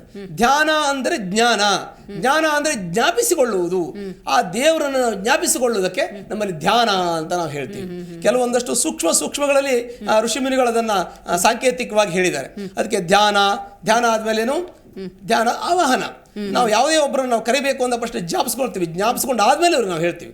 ಈ ವರಮಹಾಲಕ್ಷ್ಮಿ ಹಬ್ಬ ಎಲ್ಲ ಆಗ್ಬೇಕಾದ್ರೆ ಬಹುತೇಕ ಬೆಂಗಳೂರು ಭಾಗದಲ್ಲಿ ನೋಡೋದಾದ್ರೆ ಅಲಂಕಾರ ಅತಿ ಹೆಚ್ಚು ಮಾಡ್ತಿರ್ತಾರೆ. ಈಗ ಮಂತ್ರಾದಿಗಳು ನೀವು ಹೇಳಿದಾಗೆ ಉಪಚಾರಗಳು ಈ ಥರದ್ದೆಲ್ಲ ಮಾಡೋದಕ್ಕಿಂತ ಹೆಚ್ಚಾಗಿ ಅಲಂಕಾರ ಪ್ರಿಯ, ಲಕ್ಷ್ಮಿಯನ್ನು ಬಹಳ ವಿಜೃಂಭಣೆಯಿಂದ ಸಿದ್ಧಪಡಿಸೋದು ನೋಡ್ತೀವಿ. ಹಾಗಾಗಿ ಯಾವುದು ಅತಿ ಹೆಚ್ಚು ಪ್ರಿಯ, ಯಾವುದು ಬಹಳ ಸೂಕ್ತ ಅಂತ, ಮಂತ್ರವಾ ಅಲಂಕಾರವ ಅಂತ? ನೀವು ಹೇಳಿದ್ದು 2 ಬಿಟ್ಟು 3ನೇದು ಇನ್ನೊಂದಿರುತ್ತೆ. ಈಗ ಮಂತ್ರನೂ ಹೌದು, ತಂತ್ರನೂ ಹೌದು, ಅಲಂಕಾರನೂ ಹೌದು, ಅದೆಲ್ಲ ಮುಖ್ಯವಾಗಿದ್ದು. ಆದರೆ ಮನಸ್ಸು ಬಹಳ ಮುಖ್ಯ. ದೇವರು ಭಗವಂತ ಮನಸ್ಸು ನೋಡ್ತಾನೆ, ಮುಖನೂ ನೋಡೋದಿಲ್ಲ, ಅಲಂಕಾರ ನೋಡೋದಿಲ್ಲ, ನಮ್ಮ ಒಡವೆ ವಸ್ತು ಅಂತ ದೇವರು ಭಗವಂತ ಯಾವುದನ್ನು ನೋಡೋದಿಲ್ಲ, ನಮ್ಮ ಮನಸ್ಸು ನೋಡ್ತಾನೆ. ಅದೆಲ್ಲವನ್ನು ಬಿಟ್ಟು ನಾವು ಮನಸ್ಸುಪೂರ್ವಕ ಮಾಡಬೇಕು. ಮನಸ್ಸುಪೂರ್ವಕ ಮಾಡಿದಾಗ ಭಗವಂತ ಒಲಿತಾನೆ. ಸುಮ್ಮನೆ ಒಂದು ತೆಂಗಿನಕಾಯಿ ಇಟ್ಟು ಒಂದೇ ಪೂಜೆ ಮಾಡಿದ್ರು ಮನಸ್ಸು ಚೆನ್ನಾಗಿದೆ, ಎಂಥ ಅಲಂಕಾರಕ್ಕಿಂತ ಹೆಚ್ಚಿನ ಫಲವನ್ನ ಭಗವಂತ ಕೊಡ್ತಾನೆ. ಮನಸ್ಸು ನೋಡ್ತಾನೆ. ನಾವು ಮನಸ್ಸು ಬಿಟ್ಟು ನಾವು ಹೊರಗಡೆ ಪ್ರಪಂಚಕ್ಕೆ ಹೋದಾಗ ಅಲಂಕಾರ ನೋಡ್ತೀವಿ, ತುಂಬಾ ಚೆನ್ನಾಗಿದೆ, ಅಲಂಕಾರ ಬಹಳ ಚೆನ್ನಾಗಿದೆ, ತುಂಬಾ ಒಡವೆ ಹಾಕಿದ್ದಾರೆ, ಬಹಳ ಖುಷಿ ಆಗ್ತದೆ, ಮತ್ತೆ ಅವರು ಬಹಳ ಕಜ್ಜಾಯಗಳೆಲ್ಲ ಮಾಡಿದ್ದಾರೆ ಅಂತ ನಾವು ಹೇಳ್ತೀವಿ. ಅದು ಮುಖ್ಯವೇ, ಅದು ಮುಖ್ಯ ಅಲ್ಲ ಅಂತ ಇಲ್ಲ. ನಮಗೆ ಒಂದು ಅದ್ರ ಬಗ್ಗೆ ಭಾವನೆ ಬರಬೇಕು, ಆ ಕಲ್ಪನೆ ಬರಬೇಕು, ಅದ್ರ ಅಲಂಕಾರ ಇರಬೇಕಲ್ವಾ. ಯಾವುದೇ ವಸ್ತುವನ್ನು ನೋಡಿದಾಗ ಆ ವಸ್ತುವಿನ ಬಗ್ಗೆ ನಮಗೆ ಒಂದು ಕಲ್ಪನೆ ಬರೋದಕ್ಕೆ ಆ ವಸ್ತುವಿನ ಒಂದು ಚಿತ್ರೀಕರಣ ಆಗಿರಬೇಕು, ಒಂದು ಆ ಒಂದು ಭಾವನೆ ಬರಬೇಕು. ಆ ಒಂದು ವ್ಯಕ್ತಿಯಾಗಲಿ ವಸ್ತುವಾಗಲಿ ಹಾಗೆ ಇರಬೇಕಾಗ್ತದೆ, ವ್ಯವಸ್ಥೆ ಹಾಗಿರ್ಬೇಕಾಗ್ತದೆ. ಹೇಳೋದು ಸತ್ಯವಾದ ಮಾತು. ಹಾಗಾಗಿ ಭಕ್ತಿಪೂರ್ವಕವಾಗಿರತಕ್ಕಂಥದ್ದು ಪೂಜೆ. ಹಿಂದಿನ ಋಷಿಮುನಿಗಳೆಲ್ಲ ದೇವರನ್ನ ಕಣ್ಣಲ್ಲಿ ನೋಡ್ತಾ ಇದ್ರು. ಕಾರಣ ಆತ್ಮ ಸಾಕ್ಷಾತ್ಕಾರವನ್ನು ಮಾಡ್ತಾ ಇದ್ರು. ಅದಕ್ಕೆ ಹೇಳ್ತಾರೆ, ದೇಹೋ ದೇವಾಲಯ ಪ್ರೋಕ್ತೋ ದೇವೋ ಜೀವ ಸದಾಶಿವ ಅಜ್ಞಾನ ನಿರ್ಮಾಲ್ಯಂ ಸೋಂ ಭಾವೇನ ಪೂಜೆ. ನಿಮ್ಮ ಅಜ್ಞಾನವನ್ನೆಲ್ಲ ಹೊರಗಡೆ ಹಾಕ್ಬಿಟ್ರೆ ಭಗವಂತ ಮನಸ್ಸಲ್ಲಿ ನೀವು ಕಣ್ಮುಂದೆ ಕಾಣ್ತಾನೆ. ನಿಮ್ಮಲ್ಲಿ ಅಜ್ಞಾನ ಇರೋದ್ರಿಂದ ಭಗವಂತ ಕಣ್ಮುಂದೆ ಕಾಣಿಸೋದಿಲ್ಲ. ಕಣ್ಮುಂದೆ ಇಟ್ಟು ಭಗವಂತನ ಭಕ್ತಿಯಿಂದ ಭಕ್ತಿ ಪ್ರಧಾನವಾಗಿ ನೀವು ಪೂಜೆಯನ್ನು ಮಾಡಬೇಕು ಅಂತ ಹೇಳಿ. ಖಂಡಿತ. ಸೊ ನೋಡ್ತಾ ಇದ್ರಲ್ಲ ವೀಕ್ಷಕರೇ, ಇವತ್ತು ನಾವು ವರಮಹಾಲಕ್ಷ್ಮಿ ಹಬ್ಬದ ಕುರಿತಂತೆ ನಾವು ಮಾತಾಡ್ತಾ ಇದ್ವಿ. ಗುರುಗಳು ಆಗ್ಲೇ ಒಂದು ಶಬ್ದ ಪ್ರಯೋಗವನ್ನ ಮಾಡಿದ್ರು. ದೇವರನ್ನು ಪ್ರತಿಷ್ಠಾಪಿಸಿ ಪ್ರಾಣ ಪ್ರತಿಷ್ಠೆ ಆದ ನಂತರ ಧ್ಯಾನವನ್ನು ಮಾಡಬೇಕು, ದೇವರ ಧ್ಯಾನವನ್ನು ಮಾಡಬೇಕು. ಧ್ಯಾನ ಅಂದರೆ ಜ್ಞಾನ. ಜ್ಞಾನ ಅಂತ ಸಂದರ್ಭದಲ್ಲಿ ನಾವು ಇಲ್ಲಿ ಬಹಳ ವಿಶೇಷವಾಗಿ ಇದುವರೆಗೂ ನಾವು ಪೂಜೆ ಪುನಸ್ಕಾರ ಅಂದಾಗ ದೇವರ ಹತ್ರ ಬೇಡಿಕೆಗಳನ್ನೇ ಮುಂದಿಡ್ತಿರ್ತೀವಿ. ಆದರೆ ಇದುವರೆಗೂ ಸಿಕ್ಕಿದ್ದಕ್ಕೆ ಕೃತಜ್ಞತೆಯನ್ನು ಸಲ್ಲಿಸುವಂತಹ ಮನೋಭಾವ ನಮ್ಮಲ್ಲಿದೆಯಾ? ಇದನ್ನು ಹೇಗೆ ರೂಢಿಸ್ಕೊಳ್ಳೋದು? ಅದ್ರ ಜನಸಾಮಾನ್ಯರು ಪೂಜೆ ಅಂದ ಸಂದರ್ಭದಲ್ಲಿ ಸಹಜವಾಗಿ ಎಲ್ಲ ಲಕ್ಷ್ಮೀ ದೇವಿಯನ್ನು ಸಿದ್ಧಪಡಿಸೋದು, ಆಮೇಲೆ 4 ಮುತ್ತೈದೆಯರನ್ನು ಕರೆಯೋದು, ಅರಿಶಿನ ಕುಂಕುಮ ಕೊಡೋದು, ಬಹಳ ಆಸ್ಥೆಯಿಂದ ಕರ್ಪೂರ ಬೆಳಗಿ ಬೇಡಿಕೆಗಳನ್ನು ಮುಂದಿಡೋದನ್ನು ನಾವು ನೋಡ್ತೀವಿ. ಪ್ರತಿ ಸಲ ಕೂಡ ಒಂದಲ್ಲ ಒಂದು ಬೇಡಿಕೆಯನ್ನು ಪ್ರತಿಯೊಬ್ಬರು ಕೂಡ ಇಡ್ತಾನೆ ಇರ್ತೀವಿ. ಬಟ್ ಈ ಸಂದರ್ಭದಲ್ಲಿ ಇದುವರೆಗೂ ದಕ್ಕಿದ್ದಕ್ಕೆ, ಇದುವರೆಗೂ ಕರುಣಿಸಿದ್ದಕ್ಕೆ ಪ್ರಾರ್ಥನೆ, ಕೃತಜ್ಞತೆ ಸಲ್ಲಿಸುವಂತಹ ಪದ್ಧತಿ ಇದೆಯಾ ನಮ್ಮಲ್ಲಿ? ಹೇಗೆ ಅದು? ಎಲ್ಲ ಇದೆ, ಶಾಸ್ತ್ರದಲ್ಲಿ ಎಲ್ಲ ಇರ್ತದೆ. ಪುರೋಹಿತರು ಬರ್ತಾರೆ, ಮಂತ್ರ ಹೇಳ್ತಾರೆ, ಮುಗಿಸ್ಕೊಂಡು ಹೋಗ್ತಾರೆ. ಅದೆಲ್ಲ ಶಾಸ್ತ್ರ ಬಿಡಿಸಿ ಹೇಳಿದ್ರೆ ಗೊತ್ತಾಗ್ತದೆ. ಪೂಜಾ ಕರ್ತೃವಿಗೆ ತಿಳಿಸಿ ಹೇಳಬೇಕು. ಈ ಪೂಜಾ ಕರ್ತೃವಿಗೆ ಪುರೋಹಿತರ ಬಂದಿರತಕ್ಕಂಥವ್ರು ಈ ಪೂಜೆ ವಿಧಾನಗಳನ್ನು ವಿವರವಾಗಿ ಹೇಳಬೇಕು. ಅವ್ರ ಗಮನಕ್ಕೆ ತಂದು ಪೂಜೆಯನ್ನು ಮಾಡಬೇಕು. ಆಗ ಆ ಪೂಜಾ ಕರ್ತೃಗೆ ಅದರಲ್ಲಿರ್ತಕ್ಕಂಥ ಮಹತ್ವ ಗೊತ್ತಾಗ್ತದೆ. ಇಲ್ಲಾಂದ್ರೆ ಪುರೋಹಿತರು ಬಂದರು, ಪೂಜೆ ಮಾಡಿದ್ರು, ದಕ್ಷಿಣೆ ಕೊಟ್ಟರು, ತಗೊಂಡ್ರು, ಹೋದ್ರು, ಇಷ್ಟು ಬಿಟ್ಟರೆ ಬೇರೆ ಏನು ಪೂಜಾ ಕರ್ತೃಗೆ ಎಲ್ರಿಗೂ ಗೊತ್ತಾಗೋದಿಲ್ಲ. ಕೆಲವು ಗೊತ್ತಿರುತ್ತೆ, ಹೇಳಬೇಕಾಗಿಲ್ಲ. ಹೀಗೆ ಈ ಪೂಜೆ ಮಾಡುವಾಗ ನೋಡಿ, ನಾವು ದೇವರ ಹತ್ರ ನಾವು ಯಾವಾಗಲೂ ಏನೋ ಕೇಳ್ತೀವಿ. ಯಾವಾಗಲೂ ಪೂಜೆ ಮಾಡದೇ ಇದ್ದ ನಾವು ಏನು ಕೊಡಬೇಡಪ್ಪ ನನಗೆ ಅಂತ ಯಾರು ಕೇಳೋಕ್ಕೆ ಆಸೆ ಇಲ್ಲ, ಕೇಳೋದು ಇಲ್ಲ. ಪೂಜೆ ಮಾಡುವುದೇ ನಮ್ಮ ಫಲಪ್ರಾಪ್ತಿಗಾಗಿ ಮಾಡೋದು. ಅದಕ್ಕೆ ಕರ್ಮಣ್ಯೇವಾಧಿಕಾರಸ್ಥೆ ಮಾಫಲೇಶುಕ, ಕರ್ಮವನ್ನು ಕರ್ತವ್ಯ ನೀವು ಮಾಡಿ ಅಂದರೆ ಧರ್ಮಶಾಸ್ತ್ರದಲ್ಲಿ ಮತ್ತು ಈ ಒಂದು ವೇದ ಪುರಾಣಗಳಲ್ಲಿ ಹೇಳಿರ್ತಕ್ಕಂಥ ಕರ್ಮಗಳನ್ನು ಧರ್ಮಗಳನ್ನು ನೀವು ಪಾಲಿಸ್ಕೊಂಡು ಹೋಗಿ ಮಾಫಲೇಶು ಕದಾಚನ, ಅದಕ್ಕೆಲ್ಲ ಫಲ ನಾನು ಕೊಡ್ತೀನಿ ಅಂತ ಭಗವಂತ ಹೇಳಿದ್ದಾನೆ. ಹಾಗಾಗಿ ನಾವು ಮಾಡಿರ್ತಕ್ಕಂಥ ಪ್ರತಿಯೊಂದು ಕರ್ಮಕ್ಕೂ ಕೂಡ ಪ್ರತಿಯೊಂದು ಒಳ್ಳೇದಿರಲಿ ಕೆಟ್ಟದಿರಲಿ ಯಾವುದೇ ಇರಲಿ ಅದಕ್ಕೆ ಫಲ ಅಂತ ಬಂದೇ ಬರುತ್ತೆ, ಖಂಡಿತವಾಗಿಯೂ ಬರುತ್ತೆ. ನಿಯಮಗಳಿರುತ್ತೆ. ಪೂಜೆ ಮಾಡುವವನಿಗೆ ನಿಯಮಗಳಿರುತ್ತೆ. ಪೂಜೆ ಮಾಡುವವನು ಸ್ನಾನ ಮಾಡಬೇಕು, ಪವಿತ್ರ ಬಟ್ಟೆಗಳನ್ನು ಧರಿಸಬೇಕು, ಮನೆಗೆಲ್ಲ ಸ್ವಲ್ಪ ಗಂಜಲ ಹಾಕಿ, ಕೆಲವಲ್ಲಿ ಪಂಚಗವ್ಯ ಅಂತ ಹೇಳ್ತೀವಿ ನಮ್ಮ ಕಡೆಯಲ್ಲಿ, ಕೆಲವು ಭಾಗದಲ್ಲಿ, ನಮ್ಮ ಕಡೆ ನಿಮ್ಮ ಕಡೆ ಅಂತಲ್ಲ, ಸಾಮಾನ್ಯ ಕೆಲವು ಭಾಗದಲ್ಲಿ ಪ್ರದೇಶದಲ್ಲಿ ಪಂಚಗವ್ಯ ಹಾಕ್ತಾರೆ. ಪಂಚಗವ್ಯ ಅಂದರೆ 5 ಹಸುವಿಂದ ಬಂದಿರತಕ್ಕಂಥದ್ದು, ಸಗಣಿ, ಗೋಮೂತ್ರ, ಹಾಲು, ಮೊಸರು, ತುಪ್ಪ, ಇದು 5 ಪಂಚಗವ್ಯ. ಗವಿ ಅಂದ್ರೆ ಗವ್ಯ ಅಂದ್ರೆ ಹಸು, ಪಂಚ ಅಂದ್ರೆ ಗವ್ಯ ಅಂದ್ರೆ ಆ ಹಸುವಿಂದ ಬಂದಿರತಕ್ಕಂಥ ಮೂಲ ವಸ್ತು, ಇದಕ್ಕೆ ಪಂಚಗವ್ಯ ಅಂತ ಹೇಳ್ತಾರೆ. ಅದು ಗೋ ಅನ್ನುವಂತಹ ಶಬ್ದದಿಂದ ಉತ್ಪತ್ತಿ ಆಗಿರೋದು ಗವ್ಯ ಅಂತ ಹೇಳಿ. ಹಾಗಾಗಿ ಅದು ಹಾಕ್ತಾರೆ. ಕೆಲವು ಗಂಜಲ ಪ್ರೋಕ್ಷಣೆ ಮಾಡ್ತಾರೆ, ಕೆಲವು ಪದ್ಧತಿಯಲ್ಲಿ ಅರಿಸಿನ ನೀರು ಮಾಡಿ ಕೆಲವು ಮನೆಯಲ್ಲಿ ಪ್ರೋಕ್ಷಣೆ ಮಾಡೋ ಪದ್ಧತಿ ಇದೆ. ಅದು ಫಸ್ಟ್ ಅದನ್ನು ಮಾಡ್ಕೋತಾರೆ. ಯಾಕೆ ಅಂದರೆ ಶುದ್ಧತೆಗೆ ಬಹಳ ಮಹತ್ವ. ಈ ಒಂದು ಪೂಜಾ ಪುರಸ್ಕಾರಗಳಲ್ಲಿ, ಈ ವ್ರತಗಳಲ್ಲಿ ಶುದ್ಧತೆಗೆ ಬಹಳ ಮಹತ್ವ. ಎರಡನೇ ಶುದ್ಧತೆ, ಸ್ವಚ್ಛತೆಗೆ ಬಹಳ ಮಹತ್ವ. ಎರಡನೇದಾಗಿ ಪಾವಿತ್ರತೆ ಅಂದರೆ ದೈಹಿಕ ಒಂದು ಪಾವಿತ್ರತೆ. ನಾವು ತಲೆ ಸ್ನಾನವನ್ನು ಮಾಡ್ತೀವಿ, ಪವಿತ್ರ ಬಟ್ಟೆಯನ್ನು ಇಡ್ತೀವಿ, ಅಂದರೆ ತೊಳೆದಿರೋ ಬಟ್ಟೆ, ಶುದ್ಧವಾದ ಬಟ್ಟೆಯನ್ನು ಉಟ್ಕೋತೀವಿ. ಮತ್ತು ದೇವರನ್ನು ಅಲಂಕಾರ ಮಾಡ್ತೀವಿ, ಧೂಪ ದೀಪ ಎಲ್ಲ ಮಾಡ್ತೀವಿ, ಅಲಂಕಾರವನ್ನು ಮಾಡ್ತೀವಿ. ಇದನ್ನೆಲ್ಲ ಮಾಡುವಂಥದ್ದು ನಮ್ಮ ಮಾನಸಿಕ ನೆಮ್ಮದಿ ಮತ್ತು ದೇವರಿಗೆ ಪ್ರೀತಿಯಾಗಲಿ ಅಂಥೇಳಿ, ದೇವ್ರಿಗೆ ಖುಷಿ ಆಗಲಿ ಅಂಥೇಳಿ, ದೇವ್ರಿಗೆ ಖುಷಿ ಪಡಿಸುವಂಥದ್ದು ಏನು ಕೆಲಸ ನಾವು ಮಾಡ್ತೀವಿ. ದೇವ್ರು ಖುಷಿ ಆಗಿದ್ರೆ ನಮ್ಗೆ ಒಳ್ಳೇದು ಕೊಡ್ತಾನೆ ಅಂತ ನಮ್ಮ ಮನುಷ್ಯರಲ್ಲಿ ಚಿಂತೆ, ನನ್ನ ಭಾವನೆ. ದೇವ್ರು ನೋಡಿ ಕೆಲವೊಂದಷ್ಟು ಹೇಳ್ತಾರೆ ಜ್ಯೋತಿಷರು, ನೋಡಿ ನಿಮಗೆ ದೇವರ ಮೇಲೆ ದೇವರ ಕೋಪ ಇದೆ, ನೋಡಿ ದೇವ್ರ ಸಹಾಯ ಇದೆ ನಿಮಗೆ, ಇದೆರಡೂ ನಾವು ಕೇಳಿದ್ವಿ, ಎಷ್ಟೋ ಕಡೆಯಲ್ಲಿ ನಾವು ಕೇಳಿದ್ವಿ. ನೋಡಿ ದೈವಾನುಗ್ರಹ ನಿಮಗಿದೆ, ಅಲ್ಲಿ ಕೆಲವಲ್ಲಿ ನಿಮಗೆ ಇರ್ತಾರೆ ಅವರು, ದೈವಾನುಗ್ರಹ ಇದೆ ಅಂತ, ದೈವಾನುಗ್ರಹ ಇದೆ, ಆದ್ರೆ ಕಷ್ಟದಲ್ಲಿ ಇರ್ತಾರೆ, ಅವ್ರು ನಿಜವಾಗಿ ಇರ್ತಾರೆ. ಯಾಕೆ ಅಂತಂದ್ರೆ ಸತ್ಯಂ ಅಪ್ರಿಯಂ ಅಸತ್ಯಂ ಪ್ರಿಯಂ, ಕಲಿಯುಗ ಪ್ರಭಾವ ಇದು.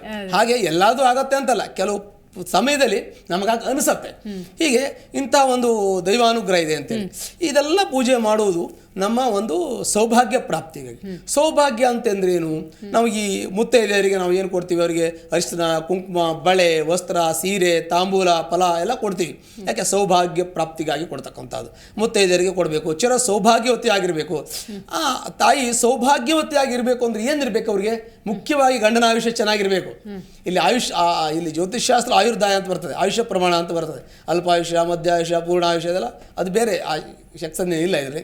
ಆದರೆ ನಾನು ಸೌಭಾಗ್ಯವತಿ ಆಗಿರಬೇಕು, ನನ್ನ ಗಂಡನಿಗೆ ಪೂರ್ಣಾಯುಷ್ಯ ಇರಬೇಕು, ಆದರೆ ಆ ಚಿರಾಯುಷ್ಯ ಆಗಿರೋದಿಲ್ಲ. ಅದಕ್ಕೆ ನನ್ನ ದಾಂಪತ್ಯ ಚೆನ್ನಾಗಿರ್ಬೇಕು ಎನ್ನುವಂಥ ಒಂದು ಸಾಂಕೇತಿಕವಾಗಿ ಸೌಭಾಗ್ಯವತಿಯರಿಗೆ ಮುಗಿಸಿ ನನಗೆ ಸೌಭಾಗ್ಯವನ್ನು ಕಾಪಾಡುವಂಥ ಭಗವಂತನೇ ಬೇಡ್ಕೊಳ್ತಕ್ಕಂಥದ್ದು. ಮತ್ತು ಇನ್ನೊಂದು ಮಕ್ಕಳು, ಮನೆ ಎಲ್ಲವೂ ಕೂಡ ಒಳ್ಳೆಯದಾಗಿರಬೇಕು ಅನ್ನುವಂಥದ್ದು. ಇದೆಲ್ಲ ನಮ್ಮ ಒಂದು ರಿಕ್ವೈರ್ಮೆಂಟ್, ನಮ್ಮ ಬೇಡಿಕೆಗಳನ್ನು ಈಡೇರಿಸೋದಕ್ಕೆ ಭಗವಂತ ತಾಯಿ ಭೂಮಿಗೆ ಬರ್ತಾಳೆ. ನಾವು ಇವತ್ತಿನ ದಿವಸ ಮಾಡೋದ್ರ ವ್ರತ ಮಹಿಮೆಯಿಂದ ನಮಗೆ ಒಳ್ಳೇದಾಗತ್ತೆ ಅನ್ನೋದ ಭಾವನೆ ಮತ್ತು ಒಳ್ಳೇದಾಗಿಯೂ ಆಗತ್ತೆ.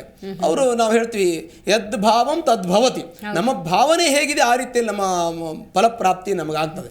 ಹಾಗಾಗಿ ಒಬ್ಬರಿಗಾದಾಗ ಮತ್ತೊಬ್ಬರಿಗೆ ಆಗುತ್ತೆ ಅಂತೇಳಿ ಅವರವರ ಮನಸ್ಸಿನ ಸ್ಥಿತಿ, ಅವರವನ ಒಂದು ಯೋಚನೆ ಅವು ಕೂಡ ಮನುಷ್ಯನ ಮೇಲೆ ಸಾಕಷ್ಟು ಪರಿಣಾಮವನ್ನು ಬೀರುತ್ತೆ. ಮತ್ತೆ ನೀವು ಕೇಳಿದ್ರೆ ವಿಧಾನಕ್ಕೆ ನಾವು ಏನೆಲ್ಲ ಆಚರಣೆ ಇದೆ ಅಂತೇಳಿ. ಹೌದು. ಪೂಜಾ ಕರ್ತೃವಿಗೆ ವಿಶೇಷವಾಗಿ ಅವನ ಶುದ್ಧತೆ, ತೊಳೆದಿರೋ ಬಟ್ಟೆ ಮತ್ತು ಅವೆಲ್ಲ ಮಾಡಬೇಕು. ನಾನು ಹೇಳ್ದಂಗೆ ಕಲಶ ಇಡಬೇಕು, ಕದಳಿ ರಂಗೋಲಿ ಹಾಕಬೇಕು, ರಂಗೋಲಿ ಕದಳಿ ಸ್ತಂಭ ಮಾಡಿದ ಬಾಳೆ ಗಿಡ ಹಾಕಬೇಕು, ಅಲಂಕಾರ ಮಾಡಬೇಕು, ನಾನಾ ವಿಧವಾಗಿ ಹೂವಿಂದ ಅಲಂಕಾರ ಮಾಡಬೇಕು. ಲಕ್ಷ್ಮಿಗೆ ಏನು ಹೇಳ್ತೀವಿ, ಹಸ್ತದ್ವಯನ ಕಮಲೆ ಧಾರೆಯಂತೀಂ ಸ್ವಲೀಲೆಯ ಹಾರ್ನುಪೂರ್ವ ಸಂಯುಕ್ತಾಂ ಲಕ್ಷ್ಮೀಂ ದ್ವಿಚಿಂತೆಯೇದ್. ಲಕ್ಷ್ಮೀ ಚಿಂತನೆಯನ್ನು ಮಾಡಬೇಕು. ಆಮೇಲೆ ಕಮಲದ ಹೂವನ್ನು ಹಾಕಿದ್ರೆ ಲಕ್ಷ್ಮಿಗೆ ಭಾಳ ಶ್ರೇಷ್ಠ. ಹೀಗೆ ಎಲ್ಲ ಥರ ಹೂಗಳು ಶ್ರೇಷ್ಠ. ಆದರೆ ದೇವರಿಗೆ ಎಲ್ಲ ದೇವರಿಗೂ ಶ್ರೇಷ್ಠವಾಗಿರ್ತಕ್ಕಂಥದ್ದು ಈ ಸಂಪಿಗೆ ಹೂ ಬರುತ್ತೆ, ಮಲ್ಲಿಗೆ ಹೂ ಬರುತ್ತೆ, ಜಾಜಿ ಹೂ ಬರುತ್ತೆ, ಆಮೇಲೆ ಅಶೋಕ ಹೂ ಬರುತ್ತೆ, ಪುನ್ನಾಗ ಜಾಜಿ ಕರವೀರ, ಪುನ್ನಾಗ ಜಾಜಿ ಕರವೀರ ಅಂತ ಇವೆಲ್ಲ ಬಹಳ ಸುಗಂಧ ಬರ್ತಕ್ಕಂಥದ್ದು. ಊರ್ ಕಡೆ ಎಲ್ಲ ಬರುತ್ತೆ. ಉದ್ದು ಕೇದಿಗೆ ಅಂತ ಹೇಳ್ತಾರೆ, ಹಳ್ಳದಲ್ಲಿ ಬರುತ್ತೆ. ಅದಕ್ಕೆ ಇಲ್ಲಿ ಗೊತ್ತಿಲ್ಲ, ಕೇದಿಗೆ ಅಂತ ವೈಟ್ ಬೆಳೆಯೋದು ಬರುತ್ತೆ.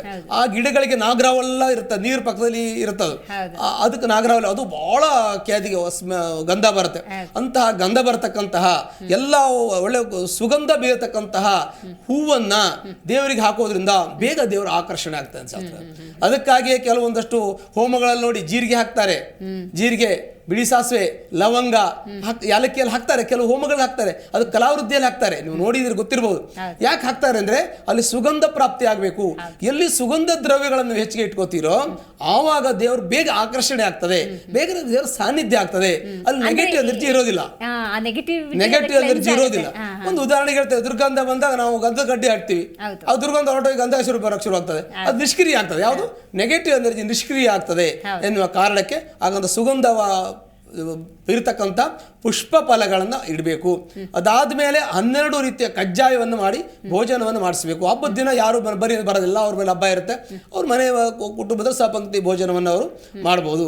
ಅದಾದಮೇಲೆ ಅಲಂಕಾರಕ್ಕೆ ಆದಷ್ಟು ಒಳ್ಳೆಯ ಅಂದರೆ ಪುಷ್ಪಗಳನ್ನು, ಪತ್ರಗಳನ್ನು ನಾವು ಆದಷ್ಟು ದೇವರಿಗೆ ಹೆಚ್ಚಿನ ಪ್ರಮಾಣದಲ್ಲಿ ಮಾಡಬೇಕಾಗತ್ತೆ. ಅಂದರೆ ಷೋಡಶ ಧ್ಯಾನ ಅಂತಂದರೆ ನಾವು ಏನು ಮಾಡ್ತಾ ಇದ್ದೀವಿ ಜ್ಞಾಪಿಸ್ಕೊಳ್ಳೋದಕ್ಕೆ ಜ್ಞಾನ, ಅದಕ್ಕೆ ಧ್ಯಾನ ಮಾಡಬೇಕು. ಆವಾಹನ, ನಾವು ಜ್ಞಾಪಿಸ್ಕೊಂಡ್ರೆ ಆವಾಹನ ಕರಿಬೇಕು, ಲಕ್ಷ್ಮಿಯನ್ನು ಜ್ಞಾಪಿಸ್ಬೇಕು, ಆಮೇಲೆ ಲಕ್ಷ್ಮಿಯನ್ನು ಕರಿಬೇಕು. ಧ್ಯಾನ, ಆವಾಹನ, ಆಸನ ಬಂದವರಿಗೆ ಅವು ಕರೆದು ಬಿಟ್ಟರೆ ಆಗಿಲ್ಲ, ಆಸನ ಕೊಡಬೇಕಲ್ಲ ಅವರಿಗೆ. ಆಸನಂ ಸಮರ್ಪಯಾಮಿ ಅಂತ ಹೇಳ್ತೀವಿ. ಆಸನ ಕೊಟ್ಟರಾಗಲ್ಲ, ಪಾದ ತೊಳಿಬೇಕು, ಆಮೇಲೆ ಅರ್ಘ್ಯ, ಕೈ ತೊಳಿಬೇಕು, ಮುಖ ಪ್ರಕ್ಷಾಳನ, ಮುಖ ತೊಳಸ್ಬೇಕು. ಇದೆಲ್ಲ ಅದೆಲ್ಲ ಪದ್ಧತಿ. ನಾವು ಸತ್ಕಾರ ಮಾಡ್ತಕ್ಕಂಥ ದೇವರಿಗೆ ಮಾಡ್ತಕ್ಕಂಥ ಸತ್ಕಾರ, ಆವಾಹನ, ಆಸನ, ಅರ್ಘ್ಯ, ಆಚಮನೀಯ ಕುಡಿಯೋಕೆ ನೀರು ಕೊಡಬೇಕು, ಬಾಯಿ ಶುದ್ಧಿಗೆ ಆಚಮನೀಯ, ಆಮೇಲೆ ಅರ್ಘ್ಯ, ಮತ್ತೆ ಆಚಮನ ಕೈ ತೊಳಿಬೇಕಲ್ಲ, ಅರ್ಘ್ಯ ಮಾಡಬೇಕು.